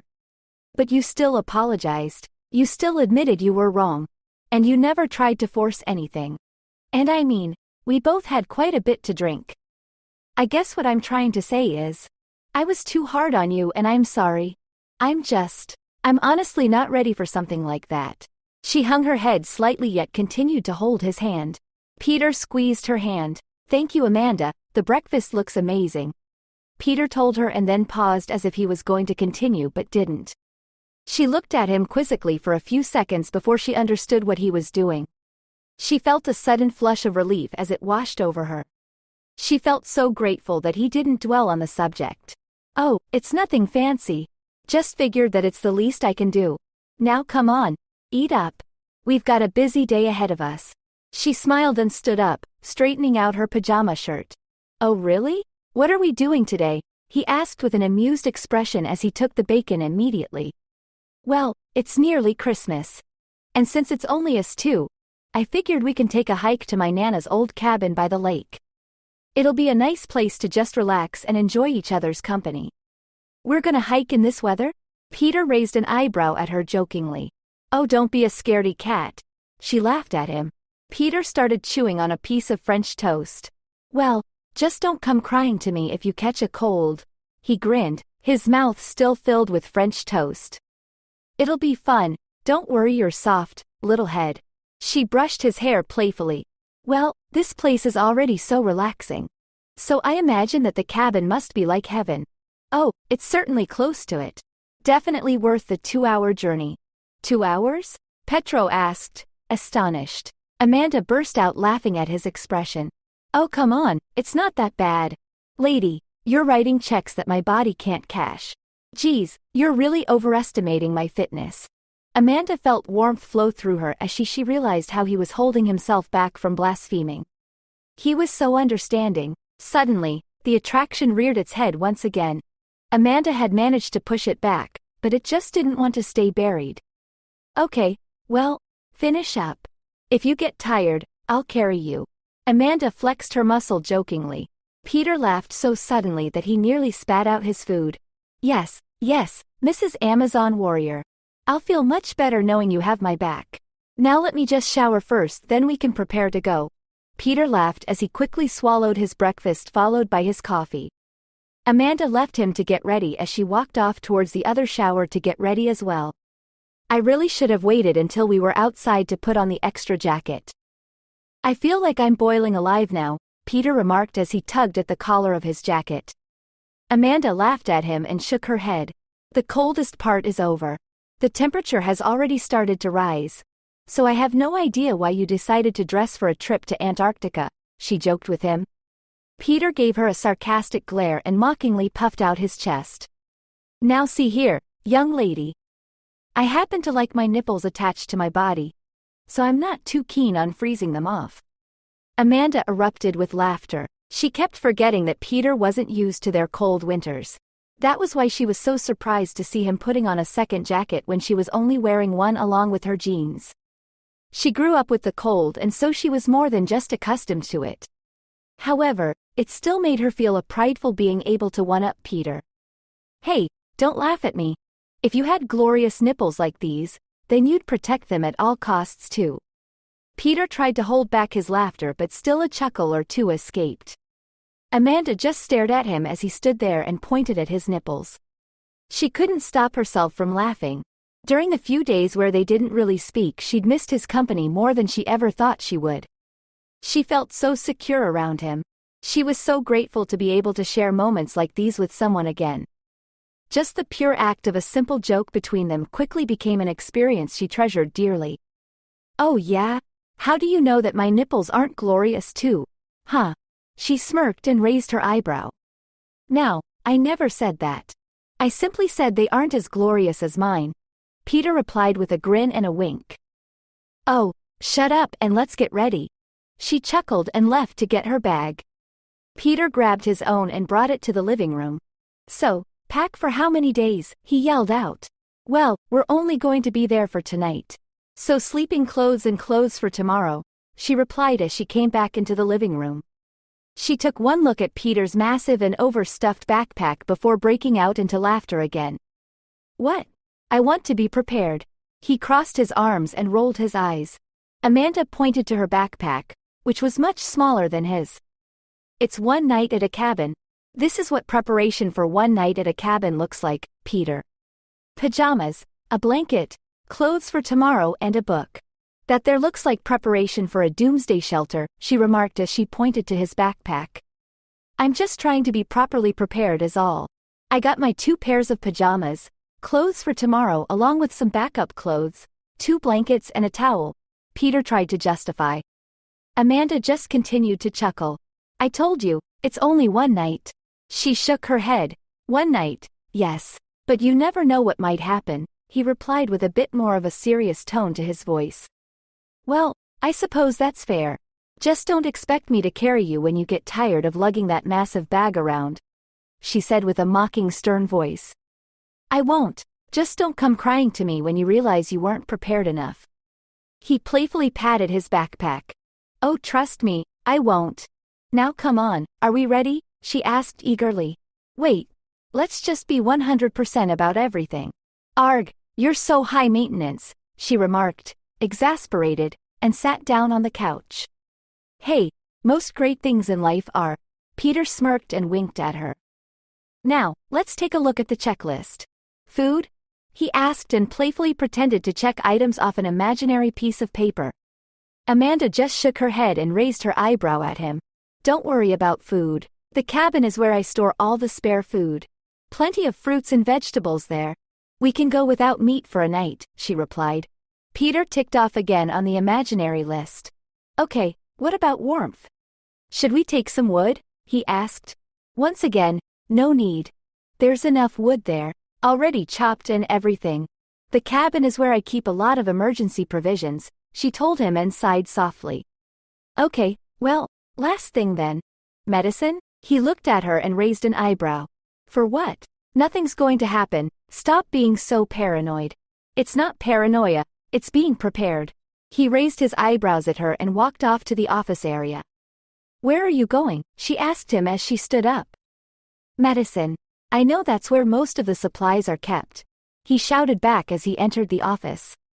Amanda had to admit that his tendency to over-prepare was quite endearing. She felt as if he cared so much about her that he tried to plan out every little possibility. She knew that she was most likely not the only reason, but the simple fact that she could be part of the reason still made her smile. As the feelings of attraction reared their head again, she quickly pushed them back. She didn't know what to make of the affection she felt for him, but she knew she couldn't let herself act on it. She knew she couldn't let herself feel what her heart wanted her to. Okay, there we go. Aspirin, antibiotics, bandages, and even cough syrup. He came back carrying a little plastic bag with the pharmaceuticals and shook it playfully at her. He managed to make space in his bag and stuffed it inside. Amanda rolled her eyes and mockingly stared at her wrist as if she was staring at a watch. Come on, princess, you ready yet? She asked him. Yes, I'm ready now. Let's go, he replied as he zipped up his bag. Petro picked up his bag and immediately realized the challenge he had ahead of him. The bag was quite heavy, but he pretended not to be fazed by it. He tried to save face in front of Amanda by walking confidently with the heavy backpack on.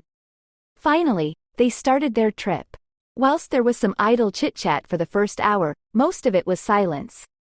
Both just enjoyed each other's company and lost themselves in the beauty of the forest. The snow had started melting somewhat, revealing the breathtaking treetops. Even the ice that had covered the lake had started to melt. Petro already felt exhausted, much to the amusement of Amanda. Feeling tired, are we? Amanda asked him playfully. Well, maybe a little bit, he chuckled through short breaths. His attempts at saving face had officially failed. I wonder if it isn't perhaps all that luggage you're carrying, she remarked sarcastically. Oh, shut it. Even you would probably do well with a break, Petro told her. Me? A break? Never. She laughed and started bouncing on the stones that adorned the edge of the lake. I still feel fully fresh and energized. Just watch me, she remarked as she continued bouncing from stone to stone. He had to admit he was impressed with how athletic she was. Be careful there, it's still too cold for a swim. And for the love of God, wait up, Petro joked as he increased his speed to try and catch up with her. No need to be careful. I've been bouncing on these stones since I was little, she laughed as she measured the distance to the next one. She leapt and landed perfectly, but the stone was more slippery than the others. Both their eyes went wide as she lost her balance and fell into the icy water of the lake. Oh shit! Amanda! Petro yelled out. He instinctively dropped his bag and ran to her aid. She was struggling to keep her head above water.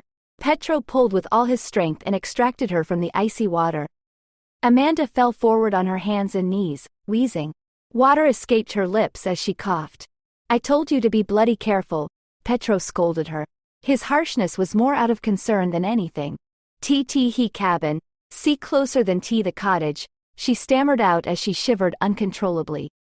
Petro didn't even reply, just nodded. He took off both his jackets and put them both over Amanda's shoulders.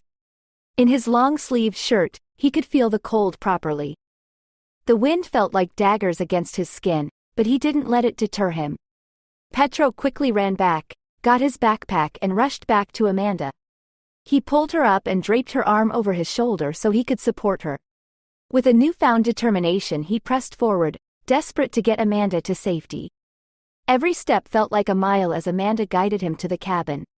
Finally, they arrived. Petro noticed for the first time that the clouds had darkened above them. He guided Amanda inside and quickly got to work with the fireplace. His hands were shaking as he tried to light the fire. "You have to get out of those clothes." Immediately, he remarked as he approached her after getting the fire started.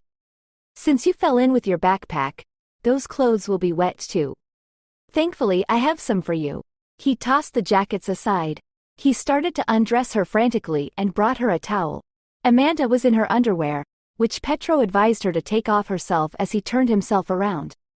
Amanda took off her wet underwear and patted herself dry. She appreciated the gesture from Peter. He knew that he could have undressed her completely. He knew that he could have seen her completely naked, and she wouldn't have minded one bit. Yet he still respected her enough to not do so, even though it was an emergency. She patted herself completely dry and dressed herself in the clothes he provided. Peter helped her move closer to the fire. She laid down in front of the blaze as the flames started to warm her up. Peter walked off towards the kitchen and for the next few minutes there was only silence. Amanda knew she'd scared Peter. She saw the panic on his face even though he desperately tried to hide it. He was so concerned about her. It made her smile despite the circumstances. She and Peter both heard the loud clapping sound as the clouds let loose. The rain fell hard on the roof of the cabin and the wind had started to howl. It was a storm. Amanda felt panicked at being trapped in the cabin yet also felt so relieved when she realized that they'd missed being caught in it by a matter of minutes. Peter came from the kitchen area and approached with a pot. "Figured we could use some soup. Made sure there's enough to last us a bit. It seems we'll be here quite a while. Rain is coming down hard and the wind is absolutely insane outside," he remarked. Peter placed the pot on the rack affixed to the fireplace and sat down next to Amanda. He let out a soft sigh and tightly wrapped his arms around her. "Please don't ever scare me like that again," he whispered. "I'm sorry. I promise that I'll try my best and not to," Amanda replied with a soft laugh, still shivering slightly. She softly stroked his back as he continued to hold her. Peter pulled back and stared at her with tears in his eyes. Amanda felt her heart melt as she continued to realize how much he cared about her. He brought his hand to her face. When his fingertips met her skin, a fresh look of despair painted itself across his face. "You're burning up, Amanda." "Oh God," he exclaimed with panic. "Oh, don't worry, I feel fine," she reassured him, but she knew she was lying. She felt beyond dizzy. The room was spinning. Suddenly she felt herself fall sideways. She tried to stop herself but she couldn't. Nothing wanted to work. She just simply collapsed as the darkness took her. She could hear Peter as he called her name in a panic, but then everything went black. The next day went by in a haze. When she finally awoke, the first thing she saw was Peter. She could see he hadn't slept at all.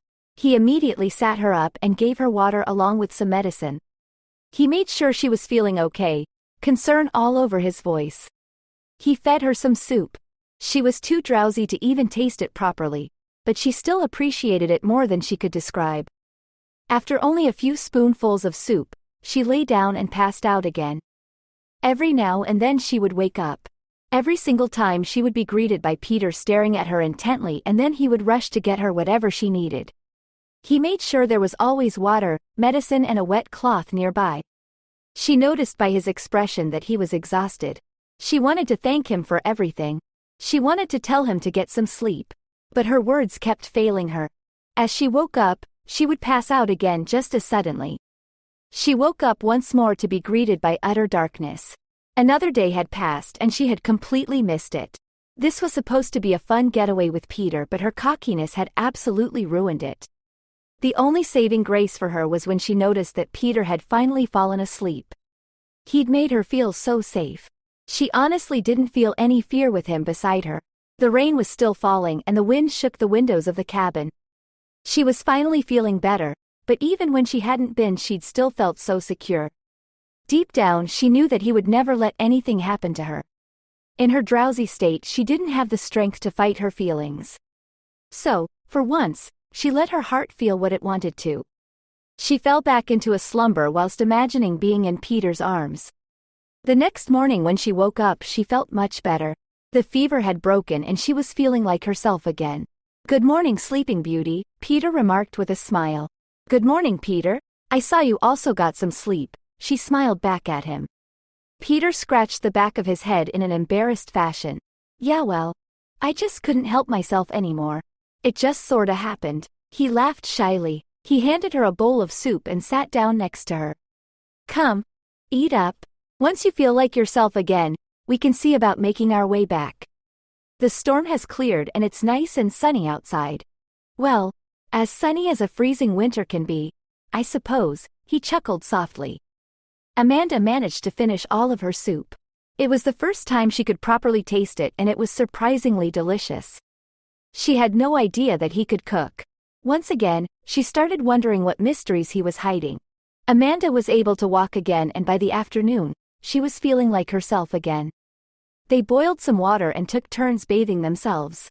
Amanda was getting closer to 100% again when suddenly her legs gave way. Peter was quick to catch her and lay her down, immediately feeling for her temperature. She'd developed another fever. Thankfully it wasn't as severe. Peter dropped all humor from his expression and immediately went back to nursing her, giving her water and medicine to break the fever. Amanda remained conscious and tried her best to reassure Peter that she was fine, but he still continued to worry. Night approached when her fever finally broke, much to Peter's relief. "See? I told you I was fine," Amanda said as she sat up and smiled warmly at Peter. Peter sighed and collapsed next to her. "Yeah, I know, still. I care so much about you, and the thought of something happening to you. It's more than I can handle," he admitted to her, hanging his head. Amanda felt butterflies in her stomach. Thankfully she was strong enough to push them back that time. She realized that she herself could no longer even understand why she didn't want to face her feelings. "Hey," she said as she placed her fingertips on his chin and lifted his head up. She stared deep into his eyes and felt herself get lost in the never-ending blue. "I appreciate you caring so much about me. I honestly do. But I'm a tough gal, I'll be fine," she reassured him with a smile. She moved in closer and wrapped her arms around him, hugging him tightly. When she finally pulled back from the embrace, Peter held her close so they were nearly face to face. They stared into each other's eyes for a few moments. It felt like time froze. Amanda's heart was wrestling with all the feelings she'd tried to bury. As she stared into his eyes, she felt safer than she ever had before. Finally the silence was broken by Peter. "Forgive me if this is too far, but it just feels so right," he whispered softly. Amanda wondered what he meant for a few seconds before finally understanding when he leaned in. Her eyes went wide with surprise when Peter pressed his lips against hers. She was in shock for a few moments before she felt her own eyes close and her arms embrace him. Chapter 6. Amanda felt helpless as she lost herself in Peter's warm embrace. She returned his soft kiss with a passionate fervor. Her actions had betrayed her mind. Finally she snapped back to reality and pushed Peter back. "Peter, no. I told you I can't." "No," she said, her voice shaking. She knew she was lying to herself and to Peter as well. Peter simply looked at her with an expression that told a story of raw infatuation. He took her hand in his and squeezed it gently. "Amanda, I'm not going to try and force you. I would never. I won't even try to convince or persuade you," he said warmly, staring into her eyes. "Thank you," she replied softly. "However, let me just say this. I am completely, utterly, and irretrievably in love with you. I have never felt this way about anyone in my entire life. I often imagine living out my days here with you, and the idea alone makes me feel so happy that I don't think anyone could understand. And I know there's a part of you that feels the same. The way you hug me, the way you talk with me, the way you laugh with me, the way you kissed me. he told her, letting all his emotions out into the open. Peter. Amanda tried to speak, but she was speechless. Her voice was failing her. Her head was spinning from his words. Her inner conflict had now reached a breaking point as her heart and mind fought for supremacy. I don't know what you're so afraid of. I promise you, I'm here to stay. I'm never going to abandon you. I'm never going to just leave you. And I will never hurt you intentionally. And if I'm wrong, then I'll stop this. I'll never bring it up again. But I had to tell you, and I need to know how you feel. So Amanda, look deep into your heart. Forget all else. Look only in your heart. Search for the answer there and tell me what your heart says. He told her and placed his palm over her chest, right by her heart. Amanda placed her hand over his and stared longingly into his eyes. Her heart and mind were still fighting to see who she should follow. However, her mind started to give in. She started to recall everything. She remembered the first night he'd arrived. She remembered how emotional she'd felt when she'd heard him sob. She remembered the urge she got to try and help him when she saw the hurt in his eyes. She remembered how sad she felt when he'd left, how she daydreamed and fantasized about him returning. She remembered the joy she'd felt when he'd came back and asked to stay permanently. She remembered how the butterflies in her stomach had gone wild the first time he'd kissed her, even if she had put an end to it quickly. She remembered how secure and safe she felt when she opened up her heart to him. She remembered fearing she would scare him off. Yet he listened to her intently and still felt the same afterwards. She remembered the concern he'd for her only a day earlier. She remembered every little thing that had led up to that moment. Her one hand covered the hand he had on her chest whilst her other hand held tightly onto his. She stared at him. His blonde curls, his serene eyes, the beard he'd started to grow. She started to imagine waking up to him every morning, and the fantasy filled her with a joy she hadn't experienced in years. Well, what does your heart say, Amanda? Peter asked her again, squeezing her hand softly. Amanda couldn't fight her feelings anymore. Her heart finally won the battle. She started to feel every little thing she'd tried so hard to suppress. The attraction, the affection, the hope, the love. All her repressed emotions came rushing out. She finally gave in and squeezed his hands tightly. I love you, Peter. I have for the longest time, and I can't fight it anymore. Even if I wanted to, I can't. I love you so goddamn much, Peter. She finally admitted with tears in her voice. Peter smiled at her and moved closer to her. You have no idea how happy it makes me to hear that, how content I feel right now. I love you too, Amanda, and I want to be with you always, he said to her, his smile still covering his face.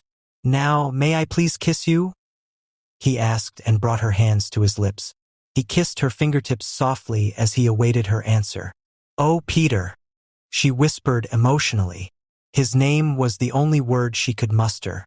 He was all she could think of. She pulled him towards her and pressed her lips against his. Oh no, it's about to get hot, but we can't put this on YouTube as they don't allow it. I'm sorry. But check the description of this video to join the Romance Audiobook Insiders for free and get details on how you can get the steamy scenes in future. Okay, back to the story. They were both breathing rapidly. Petro couldn't fully believe what had just happened. Amanda played it all over in her head. She'd dreamed of this. She'd fantasized about it. But she never expected it to actually happen.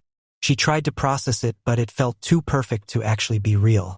Christ, that was so amazing, Peter remarked through rapid breaths, breaking the silence.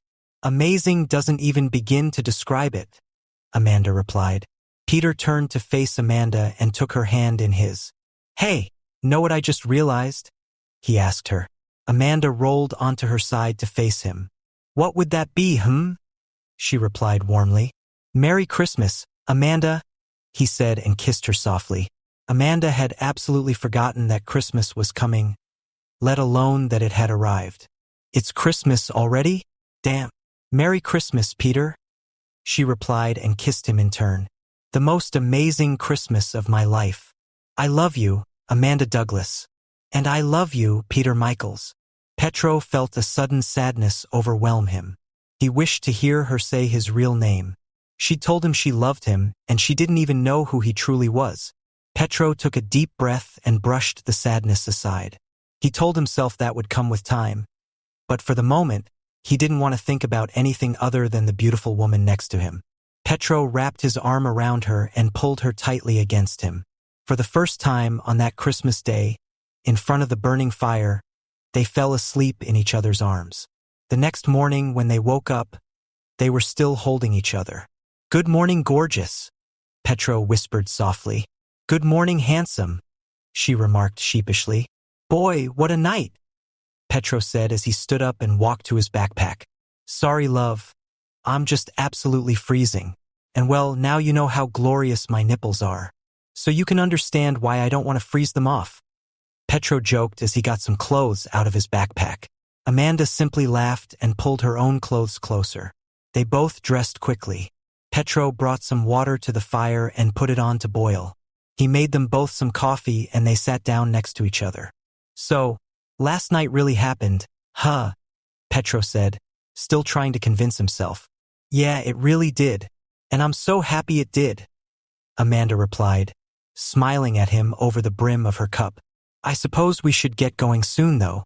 It's almost time for the yearly tourist rush," Amanda told him and finished her coffee. "Just as long as you promise not to go swimming again," Petro replied jokingly.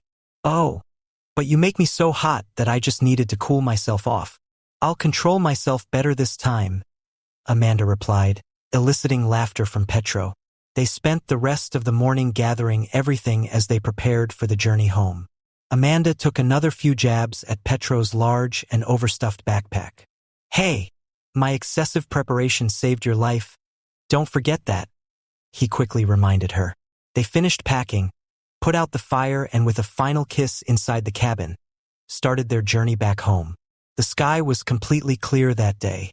The sun was actually shining rather brightly. They both took note of how much snow had melted.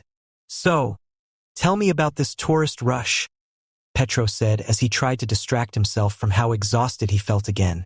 "Well, I call it a tourist rush. It actually isn't anymore. But it's what I called it when it first happened. Now it's almost exclusively my yearly regulars. See, every year I hold a fireworks show," Amanda explained as they walked. Petro just nodded along. "On New Year's, I go to the lake and set off a load of fireworks. It started out as just something I wanted to do to promote the BNB the first year. But it's become a tradition. So now, every year, the place is filled with people who come for the fireworks. As I said, it's mostly the same families every year, but here and there will be new faces," she smiled as she told Petro the story. "Wow, that definitely sounds like something to behold though," he remarked. "Oh, it definitely is. The way the fireworks paint the sky, the way trees look under their lights, the reflection on the lake. Something to see, that's for sure. And this year, you're going to experience it firsthand."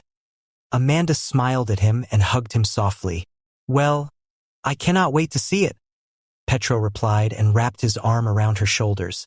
The rest of their trip was uneventful, yet felt so important. Nothing really happened, but their conversations showed that something had changed. The way they would flirt with each other, the jokes and laughter they shared. They both realized that something was different. Amanda felt closer to Peter than she'd ever felt with anyone, even her ex-husband, even her Nana. It was an indescribable feeling, but she finally felt so content. She felt happy. She felt complete. When they finally arrived at the B&B, they noticed that the snow had melted enough to show the garden Amanda prided herself on. When they walked in through the door, they both sensed that it felt different. They both knew the air had changed. The little cottage was no longer just a bed and breakfast, but it was their home, where they'd met each other, where they'd fallen for each other, and where they would live together. "Man, what an experience," Peter remarked as he dropped his backpack and fell onto the couch. Amanda chuckled softly and followed his lead, dropping her bag before she collapsed onto the other couch. "Yeah, what an eventful trip, hey?" she chuckled. "I didn't think a cabin could be so life-changing. Well, it has always been an amazing place, but I didn't expect it to be that amazing either." And thankfully I'm so paranoid, otherwise it might have been a much different experience. Peter glared at Amanda and they both burst out laughing. Paranoid? I thought you said that it isn't paranoia, it's being prepared. She playfully raised her eyebrow at him. That's because it's the truth. In fact, I'm gonna trademark that. Put it on some hats and shirts. Gonna make a fortune. Peter laughed. Amanda imagined Peter trying to convince customers to buy his merchandise. She imagined him walking around wearing a shirt and hat that said, "It's not paranoia, it's being prepared," and absolutely lost it. She started to laugh uncontrollably. It wasn't that funny, but thank you. I'll be here all week. Petro chuckled as he watched Amanda laugh her heart out. She looked so happy. He noticed it that morning, and it had been all that he could focus on all day. She was positively glowing. She seemed so much more confident. She was practically radiating happiness. It warmed his heart so much to know that he was the reason that she was like that. Yet, he couldn't shake the guilt he felt for not having told her the truth. He wanted to tell her so badly, but he just couldn't bring himself to do it.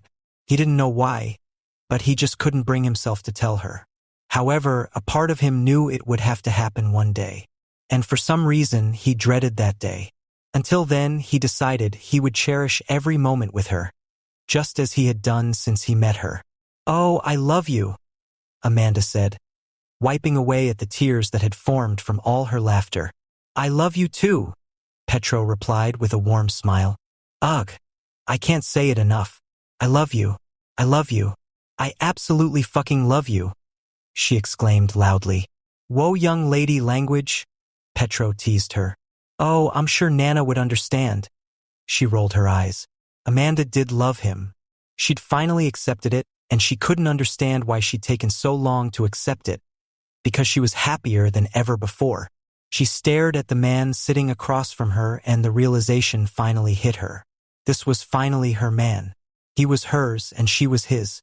And the very thought of it brought back the smile that had adorned her face the entire day. "I think we should go grab a shower and relax a bit. The tourist rush will be starting soon. Maybe even today," Amanda said as she stood up and took a hold of Peter's hand. She pulled him up and started to walk him towards the shower. "Sounds like a great idea to me," Peter remarked with a little chuckle and eagerly followed behind Amanda. Chapter 7. One of Amanda's favorite activities was admiring the colors of daybreak. The reason behind this intense love for something so ordinary was just as simple. Daybreak always brought along the start of a new day.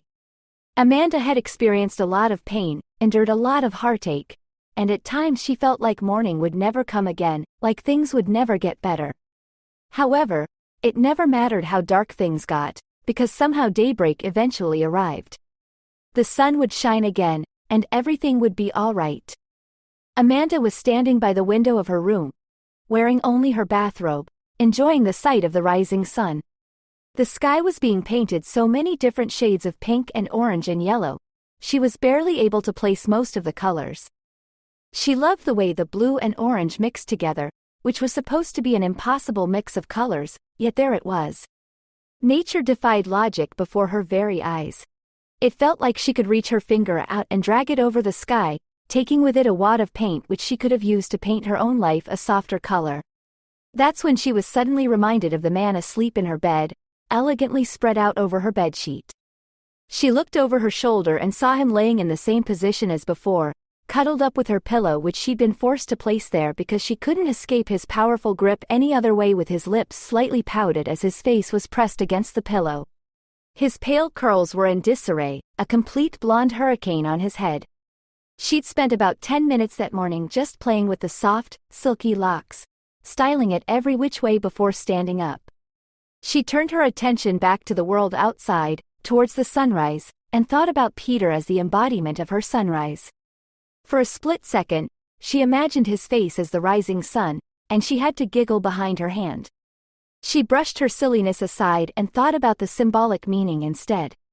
He was her new morning, her new sunrise, her dawn after a very, very long and very, very, very dark night. He was painting her world in so many different colors, so many different shades of the prettiest and softest pinks and yellows and oranges. She wasn't able to place many of the feelings he was causing her to feel, and most of the time she was a bit overwhelmed by what exactly he was making her feel. But it was a nice kind of being overwhelmed. In fact, she welcomed the feeling with open arms.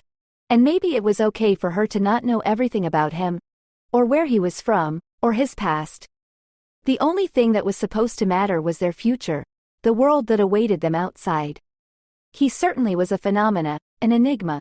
He came in like a hurricane and swept her off her feet. He turned her world completely upside down and left her suspended in the intense feelings of her overwhelming emotions. The warmth that she felt in her heart, right there between her lungs, the electricity that shot up her spine with each kiss, the tingle in her toes when he said her name, the high of being close to him. Sometimes it felt too good to be true. She was scared that he was a passing feeling, a fleeting emotion, her most beautiful moment in life, but the stubbornness with which he presented himself told her otherwise. Once again, she was smiling like an idiot. Were her feelings inappropriate? Was it too soon for her to love again? No. And no, she was certain about this. She was certain about her Peter, she was certain about her feelings. She'd never felt such a fierce certainty before. Amanda, Peter's slight whine sounded from behind her and drew her attention back to reality. Come back to bed, he sighed, and she turned to see him sitting with wide open arms. She smiled widely and leaned against the wall by the window. The sunrise is so beautiful, Peter. The world is so pretty at daybreak. Come look. She wiggled her index finger in a come-hither motion, and he lifted his eyebrow before he fell back down on the bed, with the pillow pressed to his face. You're much more beautiful than the sunrise, and you're denying me the chance to appreciate your beauty. You are a cruel woman. He lifted the pillow a bit to look at her, and smirked when he saw her walking over. He propped himself up on his elbows, grinning when she straddled his hips. He ran his large hands up her back, admiring the way the ebony skin of her neck broke out in goosebumps beneath his touch. You're cheesy. Like high-quality melted cheese on nachos cheesy, she whispered, laying her head down on his shoulder. His body shook slightly with chuckles and he pulled her closer against him, their bodies' warmth becoming one source. I've never had nachos before, so I pled innocent. She huffed and pressed him down into the bed, pinning his hands above him. On what grounds? On the grounds of you staying quiet and kissing me.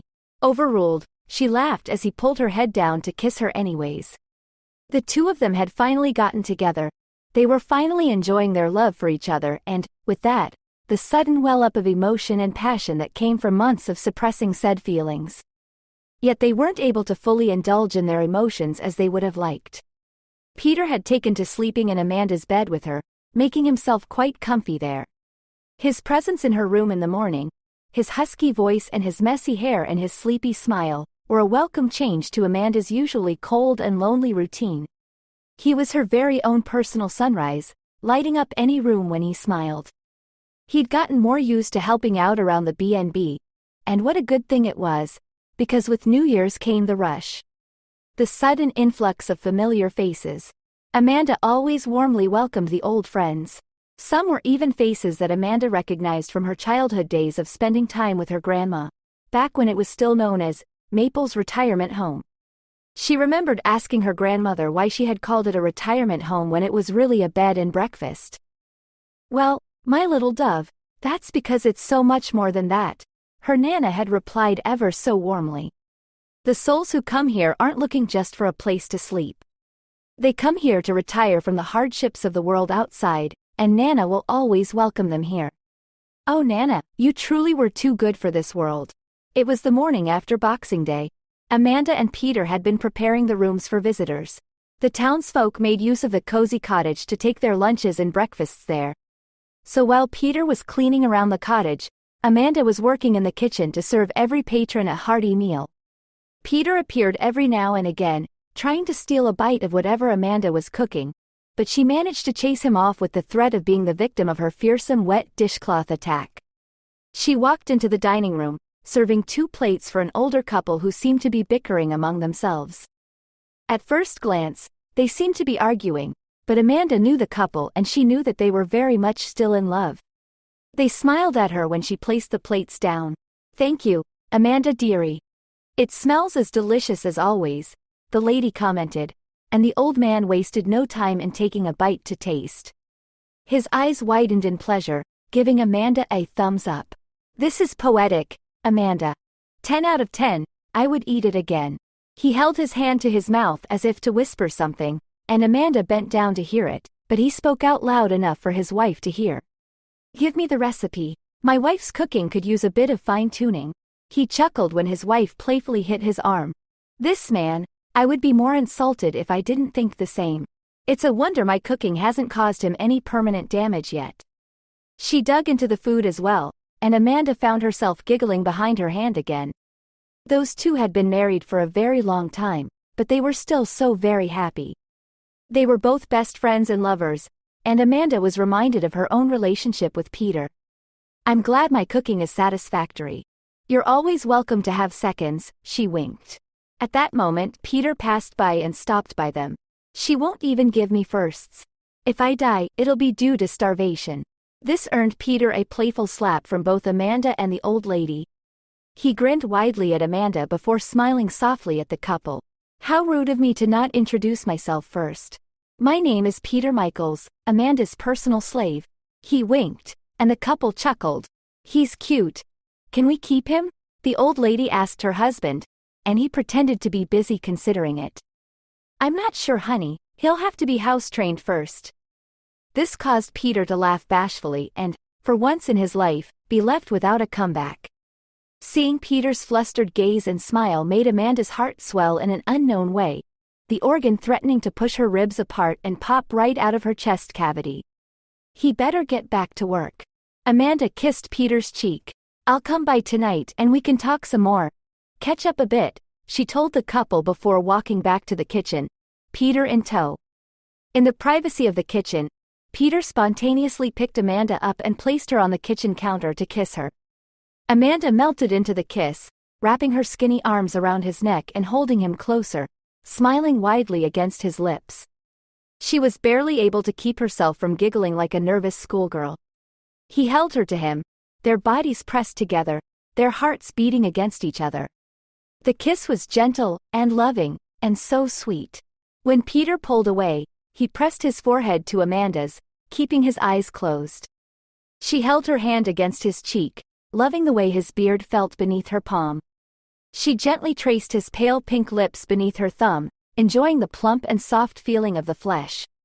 Had his lips always been the same pink as the sunrise? "And that," she whispered, using her other hand to gently rake her fingers through his hair, allowing her nails to softly graze along his scalp. He moved his head with her touch, sighing in delight at the pleasurable feeling. "I just love you so damn much," he said softly, allowing the words to warm Amanda's soul. A sudden wave of love and adoration for the man in front of her rose in Amanda's chest, and she hugged him tight, holding him as close to her as he could be in that moment. She breathed in his scent of sandalwood and rain, the scent which she had grown quite addicted to in the past few months, and she felt her heart ache beautifully at the thought of how everything, all the pain of her past and all her hardships, was finally making sense to her. It had all led her to him. It had all led her to Peter. It had all led her to be in his arms in that very moment, with the cold wind blowing outside and the people chattering inside and the hearth crackling in the distance. It had all led her to be there, to be in love with him. "I love you more," she said, unable to find any other words to correctly convey how she was feeling. Because how does one exactly put emotions as strong as hers at that moment into words? She doubted that the English language had the correct words. "So you think," he challenged, tracing sweet kisses up the dark skin of her neck. This time she sighed in pleasure. She closed her eyes, letting her eyelids flutter shut. Her plump lips parted slightly as she took in short, small breaths. "I don't think you'll ever be truly able to comprehend what I'm thinking, Peter," she whispered, before biting down on her bottom lip when he placed a particularly pleasurable kiss by the base of her throat. He stood back and grinned. "Funny, my math tutor said almost the same thing to me as a kid," he teased, and she couldn't help but chuckle. He helped her off the counter and placed a chaste kiss to her forehead. "But I think I get what you mean," he whispered before looking in her eyes. "Now, let's get back to work, okay?" She nodded, watching him leave the kitchen.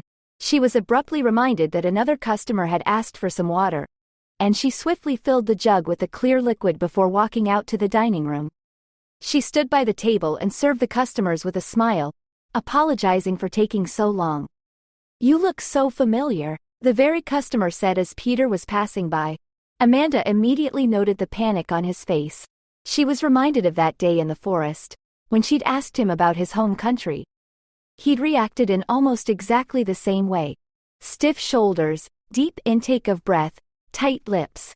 He smiled stiffly at the customer, mustering up as much kindness as he could at that moment. "Sir, you must be mistaken." Peter chuckled gently, ready to walk off, but the customer would not stop. "No, you do. Have you been on TV before? You look like someone famous." He continued to inquire, and Amanda trying to think of a way to help Peter, but he waved his hand as if waving away the notion, finding it silly.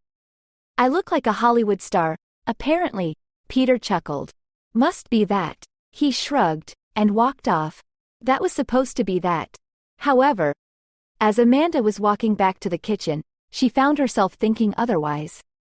He got nervous when he talked about his past, and he got nervous when someone mentioned him looking familiar, and he refused to acknowledge either. More and more evidence was pointing to him being someone on the run, someone famous, and Amanda's heart ached at the notion. Her heart ached at the thought that he might have been lying to her the entire time. However, she loved him, and she needed to respect his privacy. She needed to convince herself that, whatever he was going through, she was okay with it. He would talk about it when he was ready, and she needed to respect that. She was much the same in many ways, because talking about one's past had never been easy, so she especially could sympathize with him. She knew she should leave him be, and suppress her rising curiosity, because after all, curiosity did kill the cat. They were together now, and that meant mutual respect until the day came when he decided to tell her about his past. As difficult as that may prove to be, on New Year's Day, Amanda entered the cottage with an arm full of fireworks. Peter, who had been relaxing by the hearth and reading the newspaper, looked her up and down with his eyebrow cocked. "Look, if you're planning on killing me, there are many more subtle ways to do it than shooting me off with all those fireworks." She rolled her eyes and sat down beside him. "No, silly, it's New Year's. Since 2 years ago, I set fireworks off every New Year's at midnight, and I'm planning on making it tradition. It's a truly beautiful spectacle, and the people in town love it." He grinned and looked at the bag of semi-explosives. "Duh, okay, why not? Let's set this night aflame. You'll have to show me the ropes, though. Where are we setting them off?" He pulled her into his lap, and she nestled comfortably into his chest. "Across the lake is the forest, and a little ways off is this clearing. I always set up there. The trees are low there. It'll take a canoe ride to get there, though." He shrugged. "No problem. Could be romantic. Unless I mess up and we end up falling into the water." "You do that, and I'll pull a Titanic on you and leave you in the water," she joked, but he tilted his head in confusion. Her face went blank.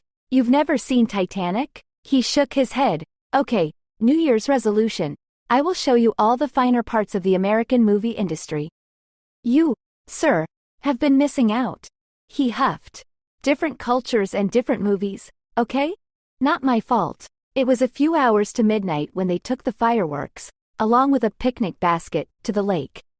There was a small canoe service set up for the night, since a lot of couples wanted to row around a bit on New Year's Eve, so at least some floodlights were set up so their path wouldn't be completely darkened. Petro hadn't canoed since he was a child, but he was still adamant on learning. So, under Amanda's guidance, he quickly learned how to row like a pro. "This is good cardio," he noted. And she chuckled. "And romantic." She looked up. Her breath turned to mist whenever she spoke, creating puffs of white around her face. The lake below them was an inky midnight black, an unknown depth and abyss that set Petro slightly on edge. "Mostly the cardio," Petro joked, leaning forward to kiss Amanda sweetly. She smiled and reached her hand out to run her fingers through the icy water. She then splattered some water on Petro's face, and he looked at her with a blank look. Not cool, but she smiled so beautifully that he found himself unable to remain angry. Instead, He continued rowing with enough strength for the both of them, but she of course helped him. When they reached the other side of the lake, Petro helped Amanda out of the canoe and carried the bags while she took the picnic basket and handled the flashlight. The floodlights were distant from where they were, and the forest ahead of them distorted most of the light. However, Amanda knew the path. Petro followed closely, and the distant noise of the town turned into a low hum as they ventured deeper into the forest. "I came here a lot as a kid," Amanda noted, and Petro listened carefully. "My Nana would scold me for being alone, but I always used the argument that the forest fairies were with me." Amanda giggled, and Petro smiled affectionately. "She would ask me about the fairies, and she encouraged my creativity and my ridiculous fantasies. This forest was my escape, and it sometimes still is. I like your ridiculous fantasies as well. I love hearing you babble." Petro stood closer to her. "I've never met someone like you, Amanda. For someone who gets lost in the fictional a lot, you seem to be the most real person I know. Your mind, it's a work of art. It amazes me sometimes, how it works, and your train of thought always leaves me lost." "Thank you, Petro. You're the first man to appreciate me in such a way," she said softly. "It's just the truth," he remarked. They were caught in a comfortable silence the rest of the way, until they reached the clearing and Amanda took her backpack off and set the picnic basket down. "Here," she said, "this is the place. Help me set up the lights, please. Then we can get down to business." She and Petro worked together efficiently, and within an hour they'd already set up the lights as well as set the fireworks in place. She checked her watch and smiled widely. "It's almost time." She handed him a lighter, instructed him on how to light them correctly, and on her cue they lit the fuses and ran off, laughing and clinging to each other as they started counting down together. 10. Amanda started, her arms wrapped around Petro as tightly as his arms were wrapped around her. 9, he said in response. 8, 7, 6, 5, 4, 3, 2, and on 1, they kissed. The fireworks set off a few seconds after that, painting the dark sky in many different colors, and they continued kissing. The kiss was passionate, and so many unsaid emotions passed between their lips as the new year came rolling in. They both shared silent vows, promising themselves that they would always love and protect the other no matter what. They were madly in love, and they knew that they were meant for each other. If you want more BWWM romances like this, please my love, be sure to subscribe to the Romancely YouTube channel. I look forward to spending more time with you. Subscribe and let's make it happen. Chapter 8. Amanda and Peter both warmly bid farewell to the last couple as they left the cottage. It was the same old couple that Amanda and Peter had had such a fun time talking with a while back. For the third year in a row, they had been the first to come and the last to leave. "Thank you for a lovely time, Amanda. Maple definitely did right by leaving the place to you," the old lady told Amanda. "Oh, I could never do it as well as she could. So I just try and work harder to at least bring justice to her legacy," Amanda humbly replied. "Well, in that regard, you're certainly succeeding." Amanda felt a warmth swell inside her at the lady's kind words. The couple continued waving until they got into their car and drove off. "Phew, now we can relax." Amanda sighed and smiled at Peter, who had a strange look on his face, as if he was deeply contemplating something. Before she could inquire about it, he eased her curiosity. "So the tourist rush is finally over?" he asked, or at least she knew it was a question. But the tone of his voice told an entirely different story. It sounded so suggestive, almost as if he was ordering her. "Yeah, there shouldn't be any more people," she replied, still wondering about what was going on. "Okay, good. Now, let's lock up and take the day off, shall we?" That time there was no question about it. That definitely felt like an order. It felt almost as if he was forcing her to close up. Yet, the grin that subtly conveyed his intentions made her want to obey his order so badly. "And why exactly should we do that, Mr. Michaels?" she asked playfully. Hi there, unfortunately we've had to take this steamy scene out as it's against YouTube's terms of service. If you don't want to miss out on love scenes in future stories, check the description and join the Romance Audiobook Insiders for free for more info. Okay, back to the story. We definitely need to close up more often, Peter remarked and placed a soft kiss on Amanda's hand. Amanda knew he was mostly joking, but she couldn't agree more. They definitely did need to close up more often. Chapter 9. We're running a bit short on some supplies. I think it's time we go into town for a bit, Petro said as he came up from behind and wrapped his arms around Amanda. Amanda nuzzled her head against his face. You'll have to go without me, baby. My brother is going to drop by soon and I have to be here when he arrives, she said and squeezed his hands gently. Ah, but I'll miss you, he said and buried his face in the nape of her neck, kissing the skin softly. I'll still be here when you come back. I'll always be right here, waiting for you, she reassured him. Well, I certainly hope so, he said softly and hugged her tightly. You better know it. Now go so you can come back. Okay. I want you to meet my brother. She turned around to face him and wrapped her arms around his neck. She smiled at him and kissed him softly. I've told him all about this amazing man of mine. He's quite excited to meet him, she continued with a smirk. Well, I certainly hope your man doesn't disappoint then, he grinned. Oh, trust me, that's not possible. Now get going. She playfully smacked his butt and set him off. Petro laughed softly and grabbed the keys for the Land Rover off the counter. Okay, I'll see you soon then, my lovely. I love you, he said as he walked to the front door. I love you too, baby, and be safe, she replied earnestly. Petro walked out and was greeted by the morning sunshine. The weather had gotten much warmer lately. The snow had almost completely melted by then. Every single time Petro stepped outside and saw the beautiful landscape that surrounded him, his breath was taken away. He still couldn't fully believe how quickly and drastically his life had changed. He had come there to escape the impending act of having to settle down. He hadn't wanted to slow down or calm down. He'd wanted to party his life away. He'd wanted fun and excitement. Yet, there he was. He'd calmed down, he'd settled down, he'd slowed down, and it was the happiest he'd ever felt. Not a single part of him missed any aspect of his past life. He didn't miss the booze, the cars, the girls or the endless partying. All he wanted was what he had, a simple life with the woman he loved. He felt beyond content. Petro took a deep breath and inhaled all the different scents that permeated the woods. He felt at home. He felt like he'd finally found a home. With a smile on his face, he climbed into the Land Rover and started the drive into town. During the long road into town, he let his thoughts wander. He had only one fear and it still bothered him. What would happen if Amanda found out the truth? He wanted to tell her with every fiber of his being. And he'd tried to, every single time he just couldn't bring himself to. He was so scared of losing her. Yet, he realized that she would have to find out eventually. It wasn't exactly a secret he could keep forever. People had already nearly recognized him before. Televisions in town had nearly exposed him. He realized that he couldn't take the stress and worry much longer. She needed to know and it had to be soon.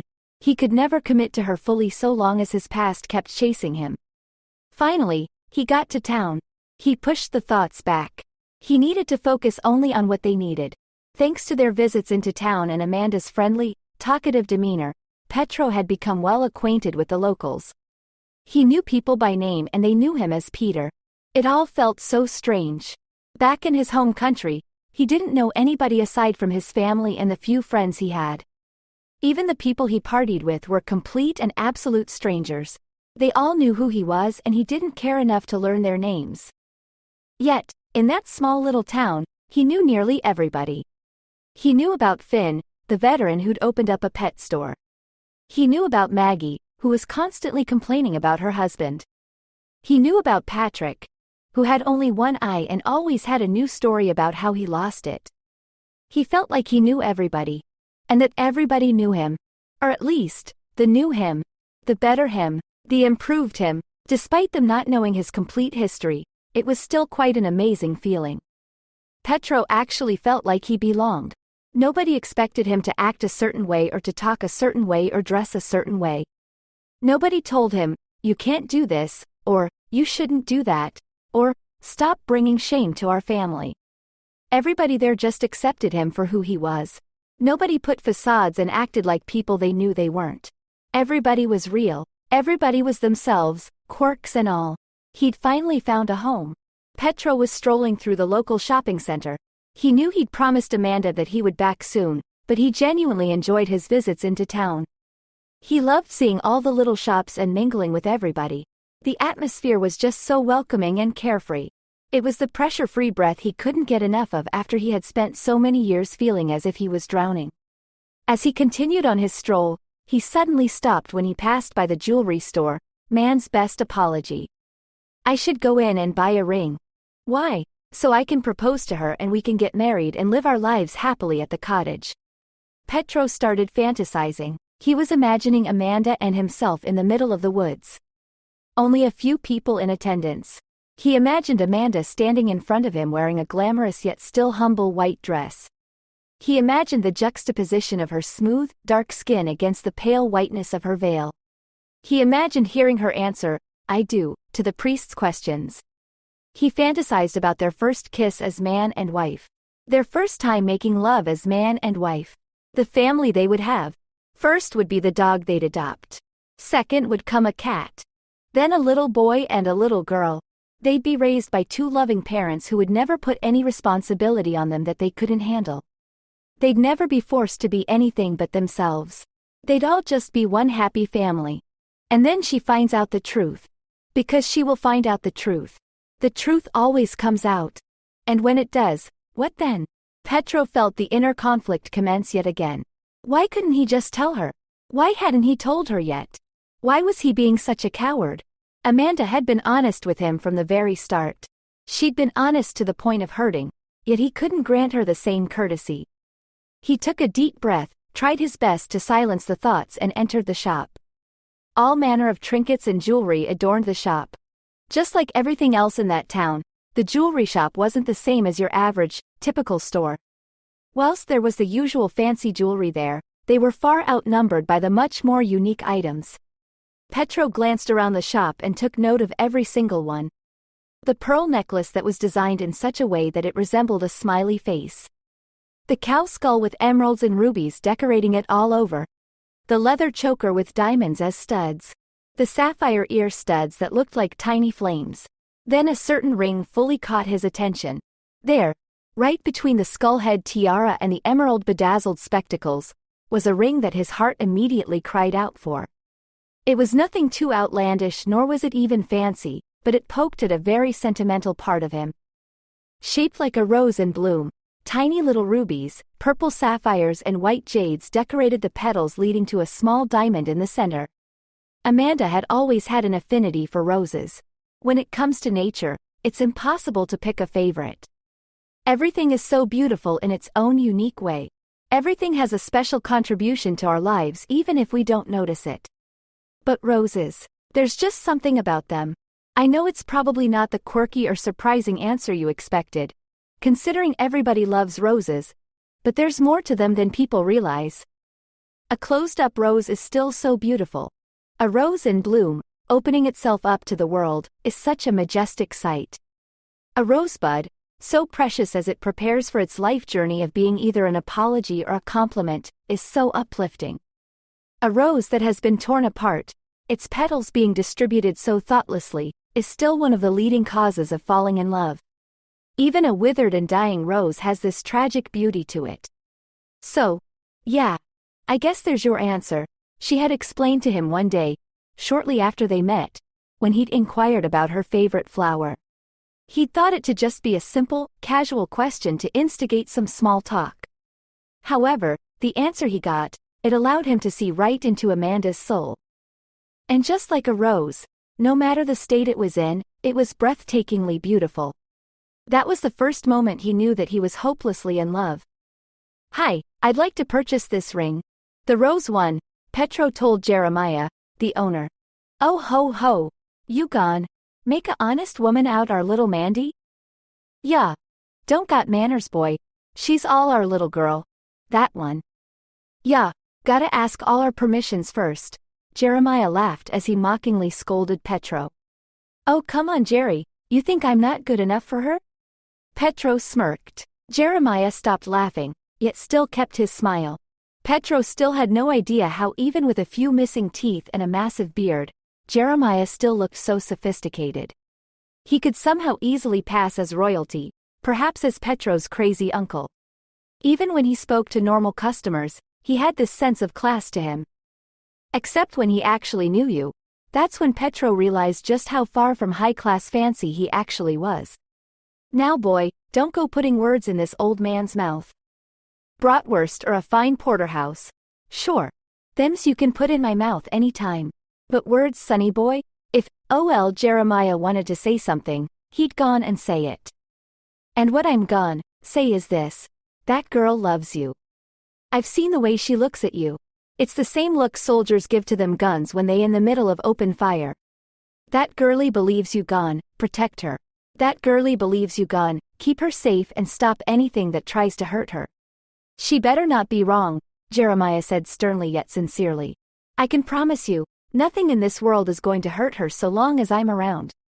So stop stressing you old coot, Petro reassured him. Jeremiah let out his trademark loud laugh once more. Hey now, I ain't that old. Bet I can still kick her ass any day of the week. He continued to laugh as he grabbed the ring. Petro was about to offer a witty retort when his phone suddenly rang. He felt a chill wash over him. Amanda rarely called him, and when he took it out and saw a number he didn't know, his heart practically dropped through to the floor. Aside from Amanda, there was only person who had his number. Hello? Petro asked softly, struggling to even sound the words. Petro, it's Manro. I'm in town. Meet me at Old Brown's. We need to talk. Urgently. With that, Manro hung up. Fear instantly took a stranglehold on Petro's mind and emotions. His mind began running wild with thoughts of what could have happened, but they all agreed on one thing. His life was about to change yet again, and he doubted it would be for the better. Petro tapped at his glass nervously. It had been 25 minutes already and he hadn't even touched his soda. His mind was too busy wandering through the nether regions of his worsening paranoia. He'd never heard that type of tone from Manro before. Manro had sounded so concerned. Petro instinctively knew that something awful had happened. Manro avoided negative emotions as if they were the plague. So, unless it was something incredibly tragic, Manro would never have let it get to him, nor would he have ever taken the risk of getting into contact with Petro without a very valid and extremely worrisome reason. Goddammit Manny, where the hell are you? The constant tightening in Petro's chest momentarily subsided once he saw Manro approaching. However, when he saw the stressed and morose expression that adorned his best friend's face, the tightening returned with a vengeance. He forgot to even breathe until he felt himself start to get dizzy. The forceful exhale made his lungs burn with an anxiety-fueled intensity. Manny, brother, I wish I could say it's good to see you, but something tells me that that won't end up being the case. Petro stood up from his seat and embraced his old friend in a brotherly hug. Well, it's always good to see you, pretty boy, no matter the circumstances. Manro patted his friend on the back. Come, let's sit and catch up a bit. No need to start this off with melodrama. Manro pulled out a chair for himself and sat down, motioning for Petro to do the same. Petro sat down and took his first sip of water since arriving at the coffee shop. He hadn't realized how thirsty he actually was until the water passed his lips. So, I see you're still in uniform. Take it, ol' Momsy wasn't too harsh on you. Petro forced a chuckle, but Manro could barely muster his trademark smirk. At first she would have killed me, were it not for the royal guard holding her back. Poor blokes, she had them danger course twice, Manro half-heartedly chuckled. Geez, poor guys, that must have been beyond awful. Especially awful too, what with Jorgen's face that he always makes. Petro remembered how he always used to enjoy danger course days. It was a training course his father had created when he was still alive. Ruthless, painful, exhausting. It was also so much fun to watch Jorgen and Christopher take the course. A course so brutal that even his father had made it only a yearly requirement. So to take it twice in one day, Petro definitely felt for them. Oh, it was quite amusing. Of course, I got some punishment too. Had to deliver to Canada wearing the Queen's royal clothing. You know, the thin shirt? In the middle of winter, in Canada. But, Momsy knows there ain't a better pilot in all the land. So of course she kept me around. Petro sensed that, Even if Manro was trying to keep an air of calmness to him, something was terribly wrong. Okay, Manny, I can't take it anymore. Let's skip to the point. Why are you here? What happened? Petro asked nervously. Manro let out a soft sigh and stared Petro dead in the eyes. Okay, here it is then. About a month ago your mother got terribly sick. After a few days, she fell into a coma. She's been in it ever since. We had the best doctors look at her, and Patty. They don't think she's gonna wake up. You need to come back, now, and say your goodbyes before it's too late. And you need to take over in her stead, Manro told Petro with a painful sadness in his voice. Petro couldn't speak. His world was suddenly turned upside down. He'd been expecting tragedy, but not that. Finally, he found the words, as few as they were. Okay, take me to my new home first. There's something I have to do, Petro said as he stood up and tried to keep his cool. Manro simply nodded and led him to the car. Petro realized that now came the moment that would change his life forever. He just still had to find out if it would be for better or for worse. Amanda, I've got to tell you something, Petro started to exclaim as he stormed through the front door before seeing the large, well-dressed man sitting in the living area with her. Oh, I'm sorry. I forgot you had company, he quickly apologized. No, don't be silly, this is perfect, she gleefully exclaimed. Now you can finally meet my brother. This is Carrie, she motioned to her brother. Her brother stood up and almost immediately Petro felt primal fear sweep over him. Carrie, this is, my God, Carrie interrupted her. The look on his face told the story. Petro immediately knew that the charade was about to be over. I'll be goddamned. Petro Michael Johansson? My baby sister has been harboring the runaway prince? Oh man sis, you should have told me sooner. I found the fucking runaway prince. Holy shit. This is going to make my career, Carrie exclaimed with irritable excitement in his voice. Amanda's face told a different yet painfully similar story to Petro's. Whilst panic covered his face, confusion was stricken across hers. Carrie, we've talked about this before. Please mind your language when you're here. You know Nana hated foul language in her home. And secondly, just what in the hell are you talking about? She asked him. You're actually telling me you don't know? That man that's standing right there, that's Prince Petro Michael Johansson. Heir to the throne of Skachvana. Or at least he was until he ran away in the dead of night a few months ago, he said enthusiastically. Amanda looked confused for a bit longer, struggling to fully comprehend what her brother was telling her. Then she turned to Petro and tears started to swell in her eyes. You lied to me all this time? She asked him, her voice shaking. Amanda, please, I can explain. Petro tried to explain, but he knew it would be use. Don't even bother. I remember you now. The playboy prince. The prince who once screwed a prime minister's wife just because she was hot. The prince who ended a marriage just because she was hot. Yeah, I remember the news story now. Suddenly the sadness gave way to a burning anger. Amanda felt betrayed. She felt used. She always knew she wasn't good enough for a fairy tale happy ending. How could she ever be good enough for some prince? And how did he ever manage to make her believe that she might just be? Amanda, I know I messed up, but please let me explain, he pleaded. Save it. I get it. No more girls left that side, hey? Decided to come to the States for some fresh meat, huh? But oh, this girlie ain't just gonna give it up. So let me pretend to be this hurt man in need of solace. Let me make her fall in love with me, yeah? That was your plan, huh? Why, Peter? Why? Peter just stared at her as if he didn't know what to say. Oh, I'm sorry. Got the name wrong. Wonder how I could ever have done that? Let me try again. Why? Petro. Why? Does it make the chase more fun when they put up a fight first? Oh, does it make the pussy sweeter? Is that it? Amanda, it's nothing like that. I said save it. I don't want to hear it. In fact, I want you gone. You got what you wanted, so now you can go. Amanda, please, let me just. I said leave, Petro.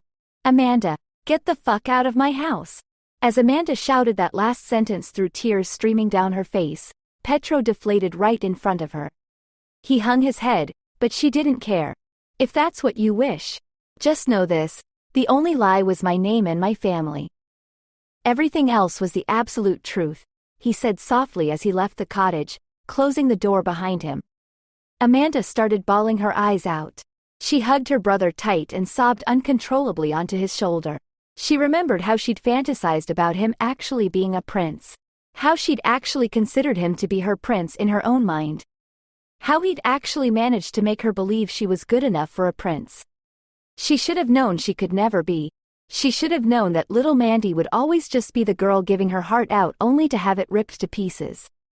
He actually had her believe that her dreams of being loved completely and fully could be real.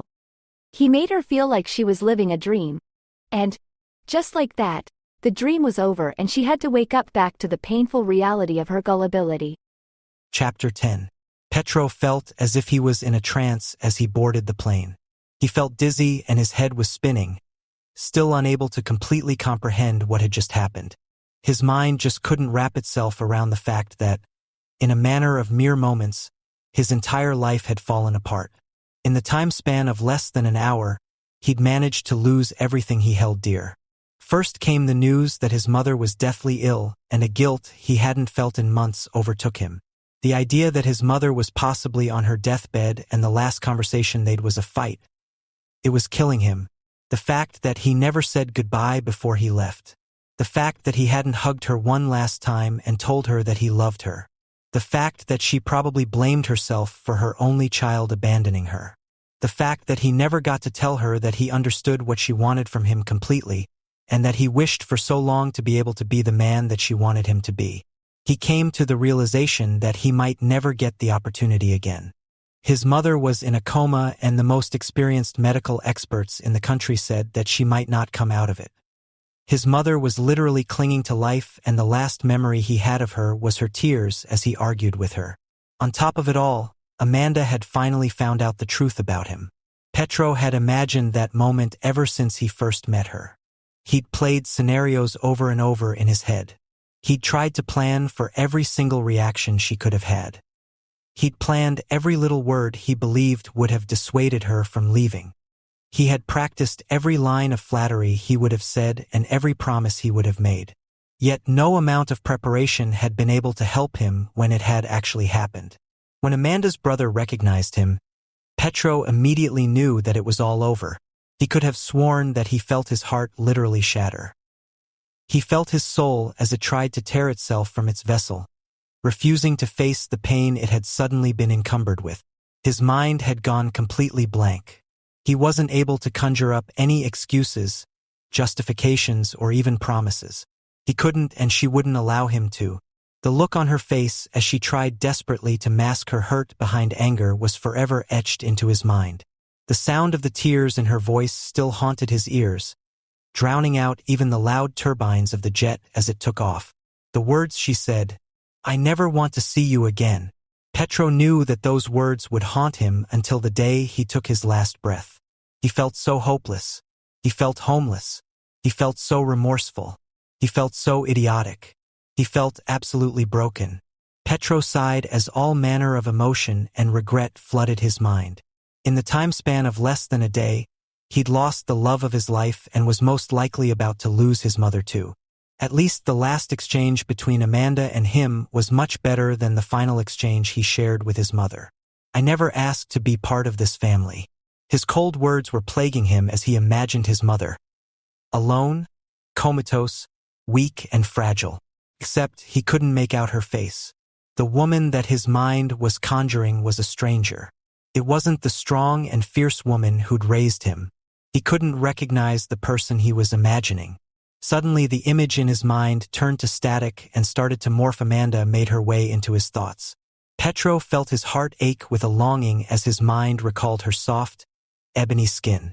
He fought back tears as he remembered the tiny, single freckle just below her left eye.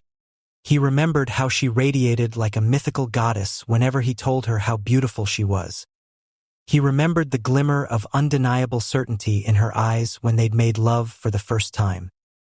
He remembered her soft snoring at night and her loud yawning when she awoke. What he once fantasized about experiencing repeatedly for the entirety of his future, he suddenly realized was destined to be naught but a painful memory. Petro stared out longingly through the little window of the plane. He gazed down at the ocean underneath him. The serene motions of the waves calmed him to the point where his facade finally crumbled. The waves cemented the realization that it was over. They taunted him, reminding him that he was now leaving behind the peaceful life he had built for himself. No, the life that Amanda and him had built for themselves. He had lost everything. As the plane cut through the sky, Petro felt the mask slip. The mask he'd created only for himself. He tried to fight back against it, but as soon as the first tear escaped, the battle was lost. He buried his face in his hands and let out an anguished cry. Petro howled like a wounded animal as he wept, sorrow and grief finally enveloping his heart fully with a vice-like grip. Pain had won. The morning sun had started climbing above the alignment of mountain tops when the plane finally touched ground. After what felt like a million lifetimes, he'd finally returned to his motherland.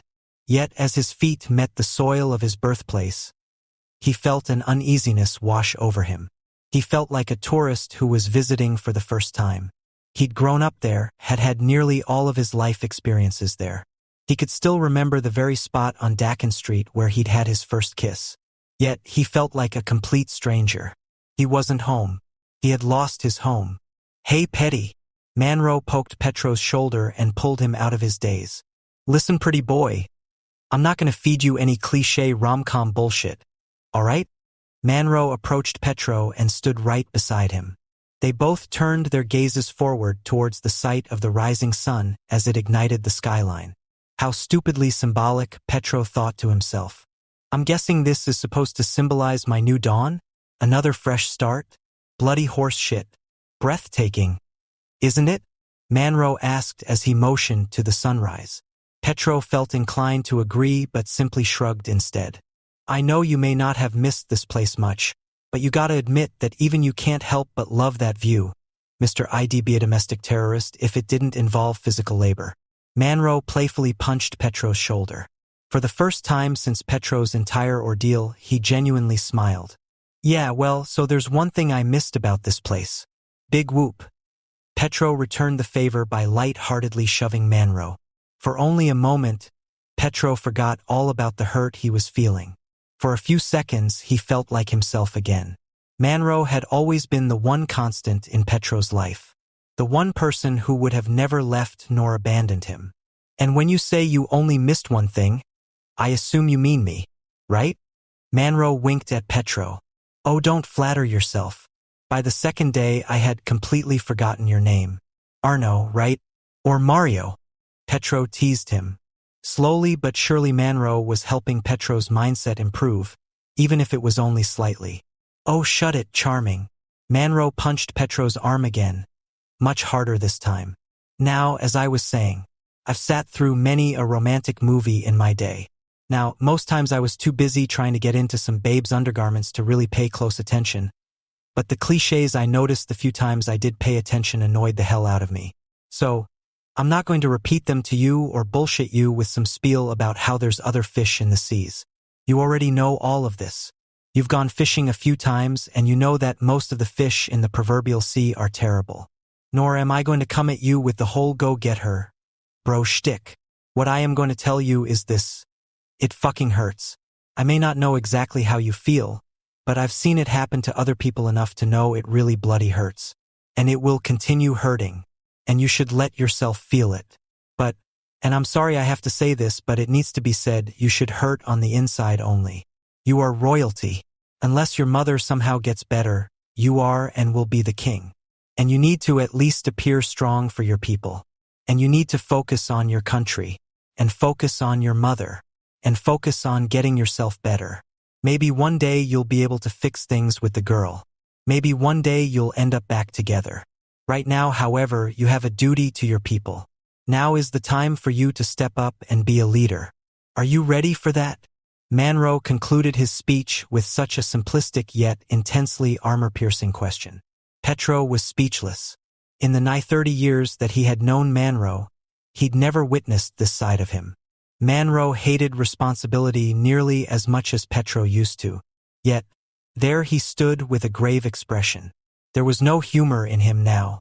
The sudden personality shift completely stunned Petro, but hearing those words from his best friend finally made him realize that he did need to take responsibility. Finally, he came to terms with his lineage, his future, and his obligation. Petro stood up straight, took a deep breath, and simply nodded on the exhale. He calmed himself and pushed back against his emotions. He forced a smile onto his face and mentally claimed that smile as his sigil of duty. "You're right. It's time to grow up. My people need me, so I will be here to guide them until my mother is better," Petro exclaimed proudly and brought his fist to his heart. "Well, there you bloody go," Manro shouted out. His grave expression was gone. He had transformed back into the same old Manro as before. "Now don't you ever force me to be the voice of reason again. But you're so sexy when you get all serious. When your voice got all deep and it got that austere tone to it. Man, made my boy parts doubled in size." Petro teased him and laughed. "Honestly though, thank you Manro. I needed to hear that. I especially needed to hear that from you." Petro's tone shifted to an earnest gratefulness. He put his one hand on Manro's shoulder. "So, is this the part where we kiss? Because I'm getting all kinds of signals here." Manro replied with a mocking whisper. "Oh, shut up. You just had to ruin the moment." Petro laughed and pushed Manro back. "Excuse you. I tried to improve the moment," Manro remarked and rolled his eyes, brushing off his shoulder. "Oh, whatever. But honestly, Manny, thank you for everything. Now let's go." "I need to see my mother," Petro said with a trepidation to his voice. Petro didn't recognize the woman laying on his mother's bed. It certainly wasn't his mother. There was no way it could be. She was way too frail, and she looked far too old. This isn't her. This can't be her. He mentally repeated his mantra. Yet, the tiny piece of her nose was missing. The tiny little part that had been clawed off by a stray cat Petro had brought home when he was still young and naive. His legs turned to rubber underneath him. He fell to his knees and buried his head in the mattress, his hands clutching for his mother's. Her palms felt so cold against his fingers. He started to sob uncontrollably. "Mama, please, don't leave me. Please, Mama. I'm sorry. I'm so sorry. I'll be better. I've changed. Promise. I'm ready to be what you want me to be now. I'll do whatever you want me to. Just please come back," he howled, pain and grief torturing the sound of his voice. "I know it's difficult, Patty. But you gotta keep your head up, buddy. You gotta be positive. She'll be fine. Your mom is the toughest person I know.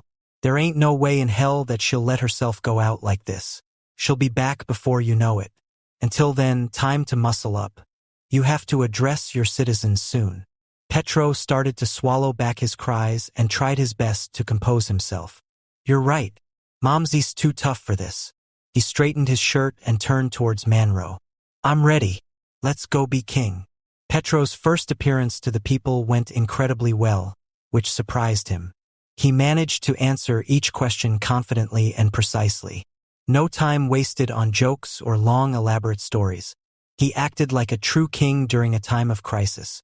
"Can you elaborate on your mother's condition?" "My mother is currently still in recovery. She is comatose but stable." "Where exactly have you been for the past few months?" "I took some personal time to figure some things out." "Are you the new king?" "Temporarily, yes. Until my mother has recovered." He stood firm and made an address that his mother would have been proud of. Yet he felt exhausted when it was finally over. Suppressing all his hurt for so long took its toll on him.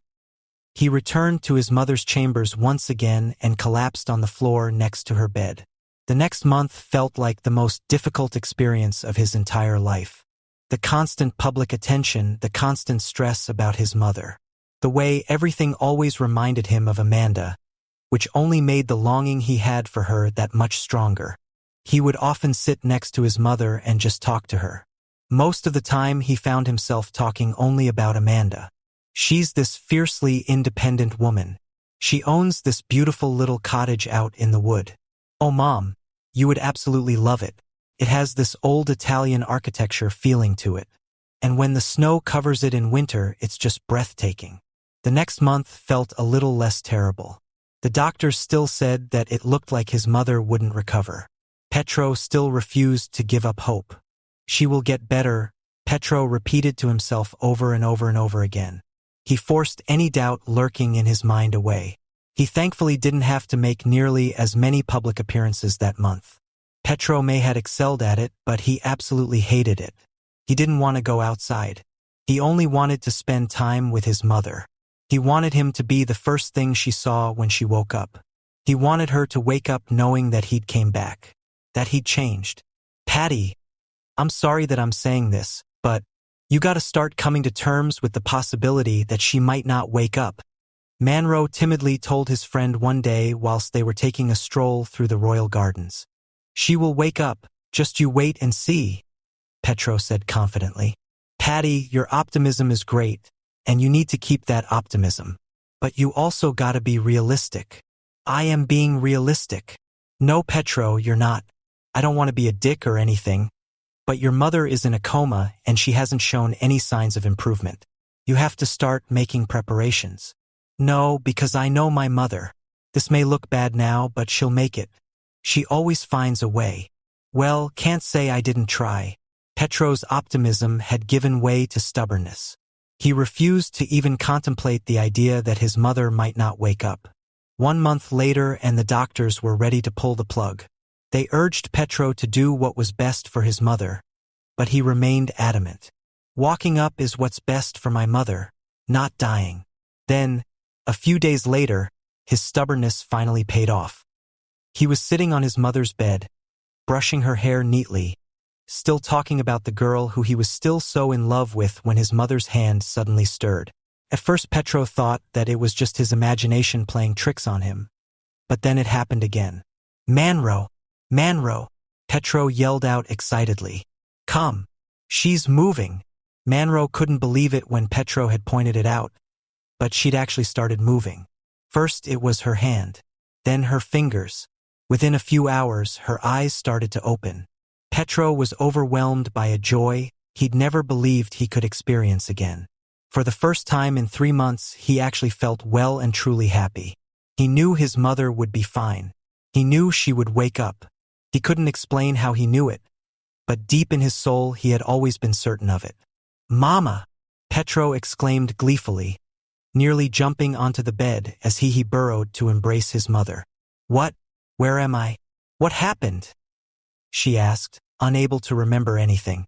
Petro and Manro both sat down on the bed and began to fill her in on every single detail. They told her about the massive fight that she and Petro had had, how it had caused Petro to run away, how she'd become so ill from stress that she'd eventually fallen into a coma. Yes, I remember now, the Queen said solemnly as memories started to return. I'm so sorry, Mother. I was so ungrateful. I shouldn't have done what I did, Petro said as he hugged her tightly. Oh, it's over now. Don't worry too much about it, boy. His mother patted his back softly. Did you at least enjoy your time in the States? She asked sincerely. I absolutely adored it. It was so wonderful, especially because I met this girl. Oh? And why is she not here? Well, I kinda messed up. Badly. Not that it matters anyways. She's not noble. A relationship between us would never be approved. Petro slumped his shoulders sadly. Petro, are you worried I wouldn't approve of this girl? I know you wouldn't. No, you don't know that, boy. I don't care who you end up with so long as you're happy. So long as you love them and they love you, that is all that matters to me. Petro felt a sudden sense of newfound determination. His mother's encouragement had awoken a hope inside of him that he'd tried his best to ignore. You really mean that, Mother? Of course I do, my child. All any mother ever wants is for her child to be happy. Now go. Get this girl back and bring her here so I can see what's so special about her. She smiled at her son with encouragement. Petro took one look at Manro. Well, damn it. I said I wasn't going to be that guy, Manro remarked sarcastically. Ah, what the hell? Let's go get your girl back, buddy. Chapter 11. Amanda was feeling extremely emotional that day for some reason. Well, not some reason. She knew exactly why. She just hated what the cause was. She was missing Petro and she hated it. And she hated him for making her fall in love with him. And she hated herself for allowing it to happen in the first place. And she hated her brother for letting her find out the truth. And once again she was right back to hating Petro for lying to her in the first place. She just felt like she hated everything and everyone. It had been just over 3 months since she'd last seen Petro, yet she still remembered it so vividly. She remembered every word, every emotion she'd felt. She remembered all the hurt and shame that her heart had succumbed to. She remembered how she'd chased Petro away and the sincere look of sadness on his face. Why? She couldn't figure out any answer for that question that accurately fit her point of view. Why look so sad over me? He could have any girl he wants. Why act so hurt just because some small-town girl doesn't want to be used by a prince that could never even understand me? Yet, as she recollected back on all their shared memories, she started to realize that she may not be entirely correct. He had understood her, or at least tried to. Either that or he was a damn dedicated actor. She recalled the first time they'd worked in the garden. He seemed to loathe it, yet still helped her out without her needing to persuade him. And with time, it became an activity that she could see he genuinely enjoyed. But why lie to her in the first place? Wouldn't a prince believe that any girl would swoon at his feet upon hearing of his prestigious title? Then she remembered the one thing from that final day that both perturbed and confused her the most. When she'd opened the door to tell him off one more time, she saw him standing with a ring in his hand. She didn't know how she was able to make it out, but she knew. And then she watched as he threw it into the woods. Why? Why? Was she perhaps wrong about everything? Did she overreact? In fact, did she perhaps react much too quickly without even thinking everything through? No, if that were the case, if she was in fact wrong, then he would have been back by now.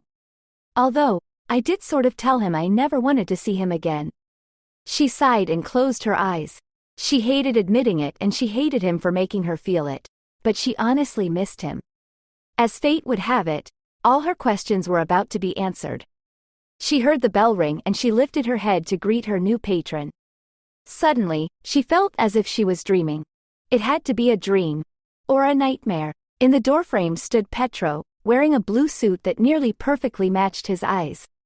"Peter?" she asked, still not believing what she was seeing. "Petro, actually, as I'm sure you remember. May I come in?" he replied warmly, with a touch of well-hidden nerves in his voice. "Yes, how could I forget? Excuse me, Petro, I'm just not used to learning people's actual names until they trick me into falling in love with them," she replied bitterly. "Amanda, please give me the chance you didn't that day. Give me the chance to explain. What are you doing back here anyways? Shouldn't you be off somewhere racing cars or banging the president's daughter or something? I'm here to talk to you. Please, just give me the chance." Amanda sighed softly. She told herself she shouldn't, but what they'd had just felt so real that she relented. "Fine. Petro, explain," she coldly told him. "Before I came here, I was a different person. I was a spoiled, entitled and selfish man-child. I hated being a prince. I always have. I never wanted to be king. I never wanted to be royalty. When you carry that sort of title, nobody ever truly sees you for who you actually are. All they see is somebody they can use. And I let them use me. Paying for the parties, the drugs, the booze. Wrecking car after car after car. Because I didn't care. I didn't care if I lived or died or anything. I hated the life I was born into. I hated the life I was living. I hated the fake friends. The I'll happily let you do whatever you want to me if you buy me nice clothes girlfriends. Yet, I couldn't stop indulging myself in it. Until one night when my mother gave me an ultimatum. Shape up, be better, find a wife or be stripped of my wealth and title. I was faced with an impossible decision. Pretend to be someone I'm not and make a lifelong commitment to a partner who would basically feel nothing for me, or be stripped of the money I had used to enable myself to bury the feelings. Then, I realized there was a third option. I could just run away. Escape. Start a new life. Be free from my title and my lineage. That's why I came here. Because I needed a fresh start, he explained to her in great length. Amanda could sense the sincerity in his voice. She could see the tears he was holding back. Still, he'd betrayed her trust. "Why did you lie to me though, Petro? What reason did I give you not to trust me? she asked, her voice much softer. She was back to a few months ago. Once again she was conflicted, her mind telling her that she should have just chased him away the moment he'd entered, but her heart urging her to forgive him and run into his arms. At first, it was because I didn't want anybody knowing who I was. My mother would have set out a massive reward for any information, which she did, and I didn't want my new life to be so short-lived. Then, you smiled at me. It was the most real smile I had ever seen before. You started to care for me. You even started to develop feelings for me. You didn't know my title, didn't know just how wealthy I am. Hell, you didn't even know that I'm fluent in 11 different languages. All you knew was who I really am. And I got addicted to that. I became addicted to that security. I got hooked on how real it all felt. And that made me terrified. I was so scared that telling you the truth would change things. Yet, I still wanted to tell you. And I tried so many times. But I just couldn't. And then, one day, I decided that I could. But before I could, somebody else did it for me and all my worst fears were realized, he concluded, tears freely rolling down his cheek. Amanda felt her heart melt. Here they were once again. Him a troubled soul and an aching heart. Her feeling herself falling fast for him and not knowing what to do with her emotions. She sighed softly. Petro, there's something you should know too, she told him in a guilt-ridden voice. Yes? He asked nervously. Amanda stood up from behind her desk and turned so that her side was facing Petro. She put her hand over the bump in her belly. Petro took a few seconds to register what he was seeing. Are you pregnant? Yeah, just a little bit. Amanda waited for him to turn around and run off, screaming something about how no pussy was worth that. She waited for him to finally give up the game. Instead, a broad smile spread across his face. He started crying properly, but with tears of joy. In that very instant Amanda knew that she'd been wrong. You're happy? She asked him. Happy? I'm floating in the damn clouds. The love of my life is carrying my child? Oh Lord, he was practically weeping now. Amanda's heart sank. She had been wrong, he did actually love her. And she wasn't going to let her mistake or his mistake ruin what they could have. Oh come here you big idiot. Amanda was crying too by then, her arms wide open, welcoming her Prince Charming back into her life. Petro ran towards her and wrapped her in a tight embrace. God, I've missed you, he whispered as he held her tightly. I missed you too. More than I'd like to admit, she smirked at him. Petro swiped the hair from her eyes, using his thumb to rub away the tears. Then he leaned in to kiss her, and she gladly welcomed it. I just need to know. You say you wanted to tell me the truth that day, what made you change your mind so suddenly? Why that day? She asked him, mostly out of curiosity more than anything. I had a visit from an old friend. He came and gave me some very bad news. My mother was in a coma. And she wasn't expected to make it. I had to go and rule in her place. That's when I decided to come see you, to tell you the truth. Because you needed to know. And I needed you to know before I asked. Petro cut himself off at the last second. Asked what? She pressed. She wasn't going to let him keep any secrets this time. Guess I might as well show you. Petro said and dropped to one knee in front of her. Amanda felt butterflies, and then the baby started kicking the butterflies, as if her womb were some action movie. She had to pinch her side to make sure she wasn't dreaming. She couldn't believe what was happening. Amanda Douglas, will you do me the honor of being my wife? Petro asked, producing the ring. I saw you throw that away. Yeah well, I tried to. I just couldn't let go of it. Kind of how I just can't let go of you. Petro smiled warmly at her. Oh dear God. Yes Petro. Yes. Yes. 1,000 times yes. She exclaimed tearfully. Petro stood up and gently slid the ring onto her finger. They embraced and shared a long, passionate kiss. God. I can't believe this, Amanda beamed, staring at the beautiful ring. Well, believe it. It's happening, Petro replied happily. Suddenly Amanda remembered something. Wait, I need to ask this. 11 languages? Really? See, Petro laughed and proceeded to tell her how much he loved her in every language he knew. The next few months were beyond trying. Amanda and Petro both agreed to go to Saskatchewan and let the child be born there. However, If Petro thought his mother was intense before, then he was in for a rude awakening. The idea of finally becoming a grandmother, of her little boy finding a wife and having a child, had her over the moon. She didn't have the words to describe how excited she was. She certainly had the actions, though. Everything had to be perfect. Amanda was only allowed to lay down a certain way. She was only allowed to eat certain food. She was only allowed a certain amount of exercise. Nothing that could jeopardize the unborn child. At first Petro would get annoyed, but Amanda quickly reassured him of just how sweet and endearing it actually was. It's nice to know she cares this much, sweetie. She kind of reminds me of Nana. Overprotective and always going above and beyond to help, even if it is a hindrance. So don't worry, I quite enjoy being cared for. Then came the massive shock when Petro disclosed that they would only be married once their child had been born outside of wedlock. His mother had gotten so deathly silent that Petro feared she'd slipped into another coma. Finally, she broke her silence. Out of wedlock? But boy, that means your heir, he won't be royalty, she reminded him, panic in her voice. He can be, according to the laws of the country. If a prince is born outside of wedlock, then he can still have the title bestowed upon him by the current king or queen. Then, if he so chooses, he can accept the title when he's of age, Petro told her. What law is that? I know every single law of this country and I've never heard of that one, his mother asked, suspicion plastered across her face. Of course you haven't, I just made it up. And you can sign it into immediate effect. That way, he won't have to carry the weight that I had to for years. No child deserves to go through life with a responsibility and future they never asked for looming overhead, Petro calmly explained to his mother.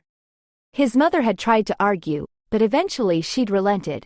Within a week, the new law was passed and made official. Most of the time was spent preparing, running emergency drills in the middle of the night or random pop quiz style questions about pregnancy and childbirth. His mother was relentless. In fact, the only break they got was the day his mother had to be in the capital. On that day, Petro took Amanda into the garden just like he'd promised to do so long ago. It's so beautiful, she said in a hushed tone, almost like a whisper.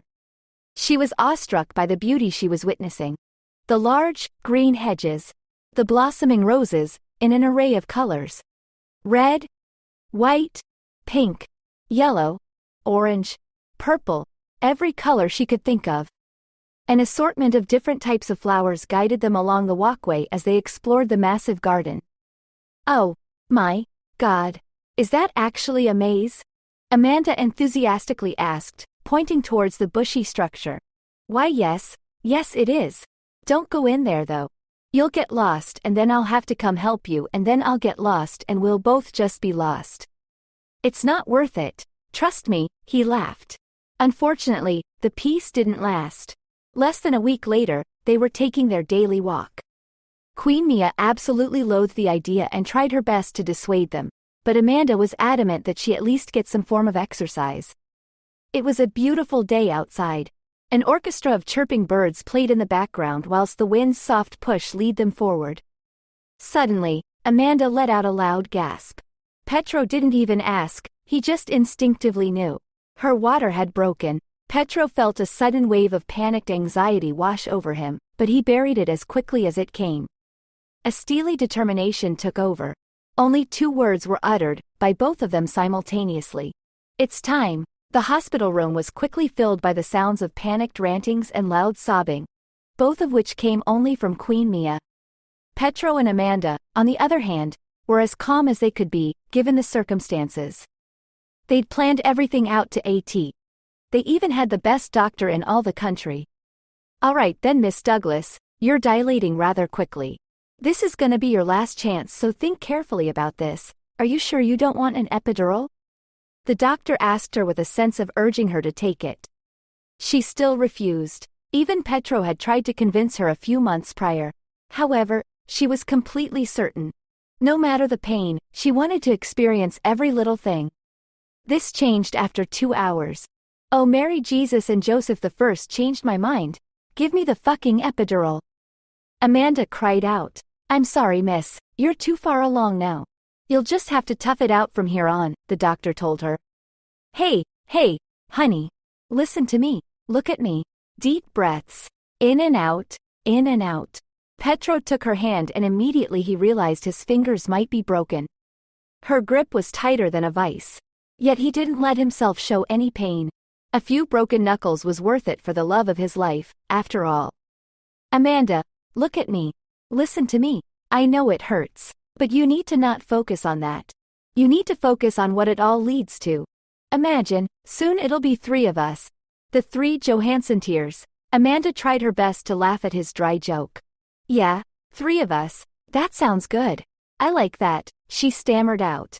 Just imagine it, you and me, on the couch, the prit-prat of his tiny footsteps on the hardwood floor. Doesn't that sound wonderful? It does. And we'll love him and take care of him because he will be the most precious creature on this earth. Because we will love him as we love each other. And we will care for him as we care for each other. We're so close to our happy ending. Just push through, my love. Just push through. And push through she did. She cried out in agony, yet still there was a smile on her face. Petro was right. Their happily ever after was just around the corner. First their son, then their wedding, then the rest of their lives together, as a proper family. Amanda cried out loud, nearly crushing Petro's hand as she pushed as hard as she could. Suddenly, a sharp cry echoed through the room. Petro had to take a look around and make sure it wasn't his mother. And when he did, both him and Amanda locked eyes on the beautiful little baby boy in the hands of the doctor. There he is, Amanda, just look at him, our little Michael. Petro smiled and they both instantly fell in love with the tiny creature before them. They had taken the second step towards their happy ending. The end of their prequel was near. The real adventure was about to begin. Time for me to show you one of the most amazing things about this country. Petro whispered into Amanda's ear, pushing the wheelchair along the corridors of the hospital. Little Michael was still fast asleep, his head nestled against her bosom. Amanda still felt slightly groggy from the childbirth, but she saw Petro was beaming and she was willing to do anything to keep that glow. So what exactly are you going to show me? She asked him. Oh, don't you worry, you'll love it. He kissed her on the cheek softly. When they finally reached the exit, he gently rubbed her shoulders. Okay, are you ready? He asked her excitedly. Amanda didn't really know if she was ready, but now her damned curiosity had gotten the better of her again, so she had to see it through. Yes, I am. So show me. Petro pushed the wheelchair forward until the doors slid open. Once they reached outside and Amanda's eyes became accustomed to the sun again, she finally understood what he was so excited about. All around them were people eagerly awaiting to see the new parents. The buildings were decorated. One even had a gigantic mosaic of their 3 faces plastered on the side. There were people cheering, praying, singing. Everybody seemed so ecstatic for them. Amanda felt so important at that moment. She felt as if she was part of something bigger. All of this because I had a child? She asked. Yep. Our people have always celebrated births. Childbirth is the most selfless act imaginable. Putting your body through months of discomfort. Then proceeding to put your body through hours of agonizing torture. Also, you can give life to something for the pure purpose of loving and nurturing it. The kindest act there is. Mostly people celebrate in private, but a royal birth, that's always cause for grand celebration. Amanda felt dumbfounded. She'd never thought of giving birth in that way before. She felt as if her whole mentality had shifted. Oh look, here comes the best part, Petro said jubilantly and pointed at the street. A parade started moving through. Giant floats adorned with pictures and recreations moved down the street. Both Petro and Amanda had their eyes glued to the spectacular show. Even baby Michael had woken up and became hypnotized by the beautiful colors of the different floats. There was a silence between all of them as they simply enjoyed their first proper memorable moment as a family. Chapter 12. Amanda stood in front of the mirror and couldn't help but admire her reflection. She wasn't really one for vanity, but she had to give herself some credit, because she looked absolutely perfect. In fact, everything about the day was perfect. She stood in the center of the chamber and simply absorbed everything. The perfect curvature of the wooden arcs above her head. She traced the beam from one side to the other. She made little mental notes of every unique pattern and marking. the rainbow-colored windows that decorated every single wall. She noted the beautiful mosaic style of them. Each one carried a different picture of some important religious event, but what she enjoyed the most about them was the light. When the sun sent its rays of light through the windows, it would create the most beautiful aesthetic ambience in the room. Even the normal bricks that were used to build the place drew her attention. Everything about it just seemed so perfect, and that's exactly what it had to be. She had dreamed of this day since she was a little girl. She would tell her Nana all about how she would one day marry Prince Charming. How she would stand there in her beautiful white dress ready to just scream, "I do! Don't be in such a rush, my little one. The best things in life, the actual real and honest things, come to those who let it happen naturally. This is especially true for love, my dear. When you force love, it never turns out well. When you force yourself to love someone for any other reason than you unconditionally loving that person, it will end in hurt." Nana had told her upon hearing of her eagerness to get married. At 7 years old, she didn't quite understand what her Nana was telling her. She was so confused. After all, she was taught that love was good and hurt was bad. "I don't understand, Nana. Hurt comes from things like oukies and oukies are bad, so hurt is bad." But Nana said that love is the greatest and most strongest thing in the world. So how can love be bad? "Oh, you little cutie pie. Nana's not saying love is bad. Real love is pure and beautiful, can move mountains and drain oceans, but only when it comes naturally. The moment you force it, it turns bad." She only realized now what her Nana had meant when she spoke of true love and false love, because she had experienced both. First, there was James, her ex-boyfriend. He treated her so well in the beginning, bought her all sorts of gifts, and she had told herself that because this man was so good to her, she had to love him. And besides, she was lonely, so she had forced herself to love him. She'd convinced herself that she did. Look how that had turned out. Then, on the polar opposite of the spectrum, there was Petro. There was none of the cliché and awkward, "let's get to know each other over coffee" shticks. They got to know each other by being around each other. They got to learn what the other was like by actually paying attention to them. There was no "so, let's be exclusive" talks. It just happened. He just arrived one day, and before she knew it, she was head over heels. That was what real love felt like. And there she stood in her beautiful white dress. It may not have been the exact same dress she dreamed of when she was younger, but it was pretty damned close. She wondered what 7-year-old her would say if she could see where she would end up. In a beautiful, massive chapel, wearing her frilly white dress, about to get married to her Prince Charming. Well, maybe he wasn't Prince Charming, but he was a pretty damn charming prince. Amanda had to giggle softly at her own wordplay.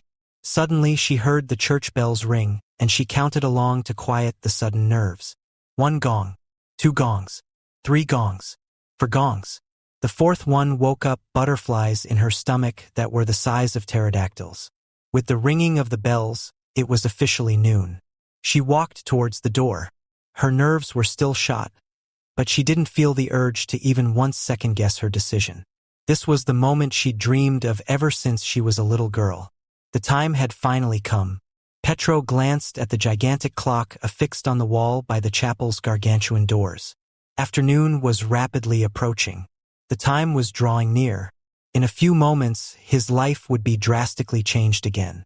However, this time it was a change he had actually planned out. A change he was actually beyond excited about. He thought that he might have felt nervous at that moment, but he had honestly never felt more serene. He had never been so certain of anything in his life. He loved Amanda with all that he was, and she loved him, and he knew wholeheartedly that she was the woman he wanted to grow old with. He glanced at the clock again. 2 minutes left.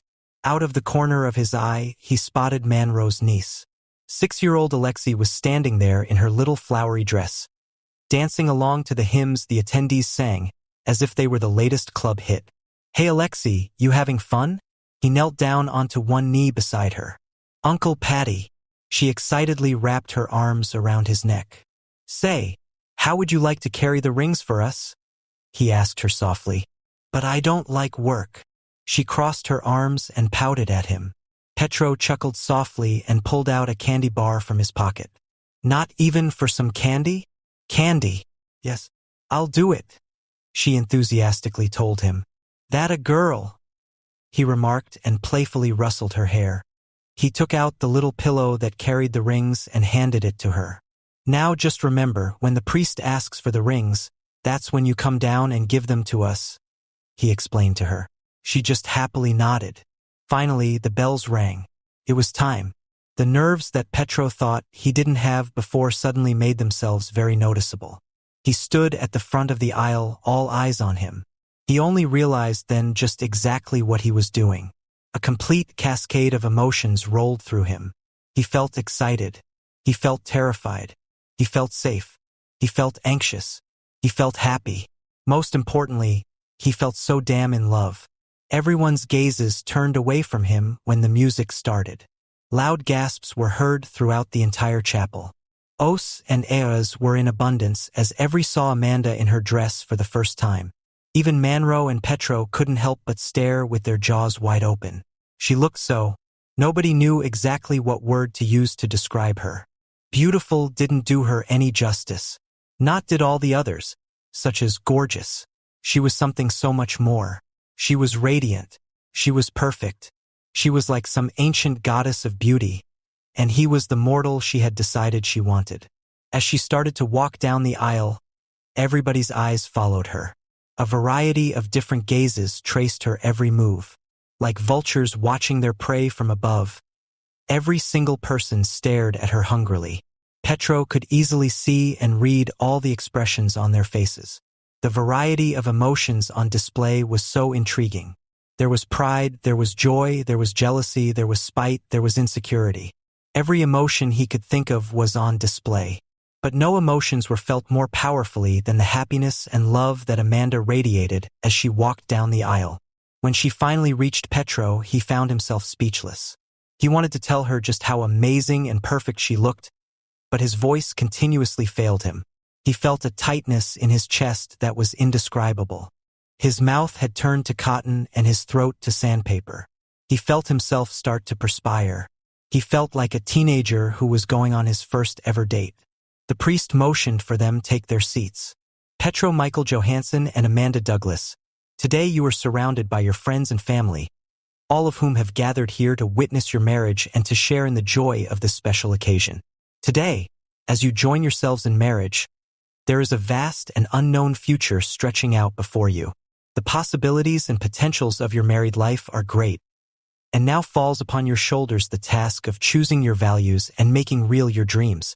Through your commitment to each other, may you grow and nurture a love that makes both of you better people, a love that continues to give you great joy, and also a passion for living that provides you with energy and patience to face the responsibilities of life.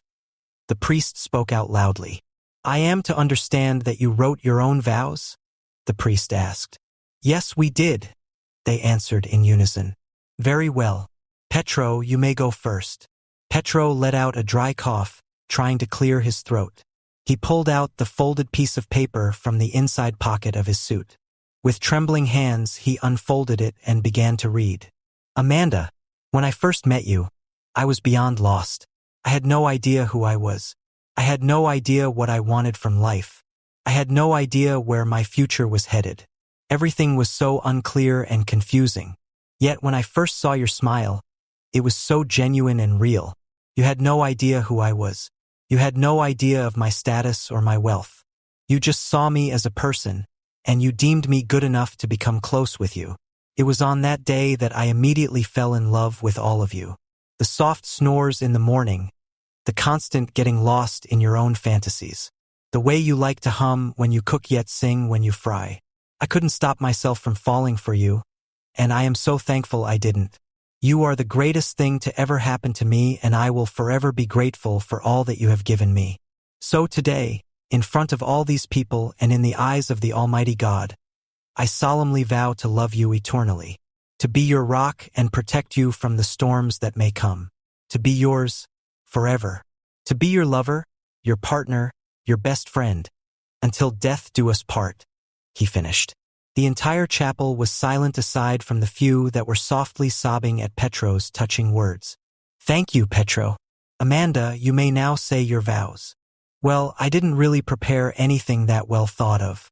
In fact, I didn't really prepare anything at all. So, I'll just speak from my heart. Petro, the day you stumbled into my bed and breakfast, all cold and lost and confused, I somehow instinctively knew that my life was about to change forever, and that you were the catalyst for that change. You taught me so many new things. You taught me to accept all my little quirks. You taught me to never fight against what my heart wants. You taught me to never hold myself back. You taught me to love again. And it is for this reason that I solemnly vow to be by your side for all eternity. To love and to hold you, in sickness, in health, for richer or for poorer. I will always be in your corner and by your side, ready to face the world with you. I love you, Petro Johansson, and I always will, she tearfully said. Thank you, Amanda. Now before the priest could finish, Petro had moved forward towards Amanda. He wrapped his arm around her waist, dipped her down and passionately kissed her. Mr. Johansson, if you please. I haven't said to kiss the bride yet, the priest told Petro. Oh yes, I know. Sorry, father, but gotta get a practice run in, right? He smirked, but the priest was not assumed. Now, as I was saying, please bring the rings forward, the priest requested. Down the aisle came little Alexei. She was hopping and absolutely radiating with glee. Petro winked at her and pulled out the chocolate bar, shaking it at her as encouragement. Quickly, she started running down faster. Petro gave her the chocolate bar in exchange for the rings. Petro took Amanda's hand in his and gently slid the ring down her finger. It was a perfect fit. Amanda followed suit, except she had to work a little bit to get the ring down his finger. Petro, do you take Amanda to be your lawfully wedded wife, to have and to hold, in sickness and in health, till death do you part? I do, Peter replied with a gigantic smile.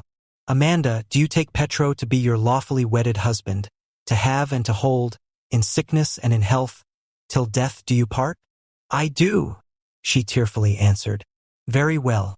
Then, by the power vested in me by the Almighty God, I hereby make you man and wife. You may now kiss the bride. Petro didn't have to be asked twice. He grabbed Amanda and pulled her tightly against him. His lips met hers with a fiery passion as they kissed for the first time as man and wife. Oh no, another love scene had to be taken out due to YouTube's policies.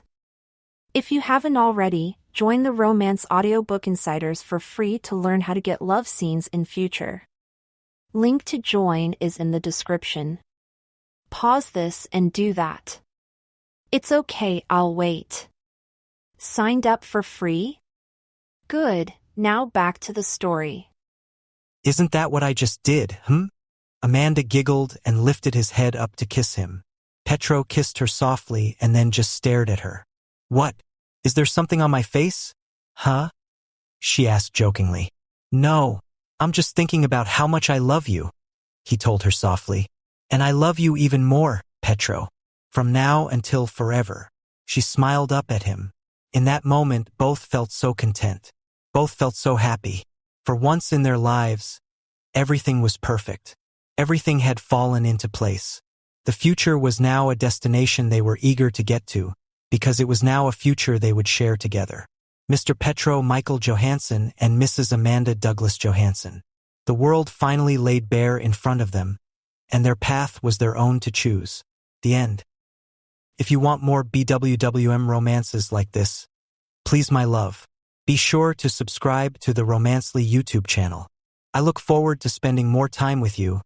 Subscribe and let's make it happen.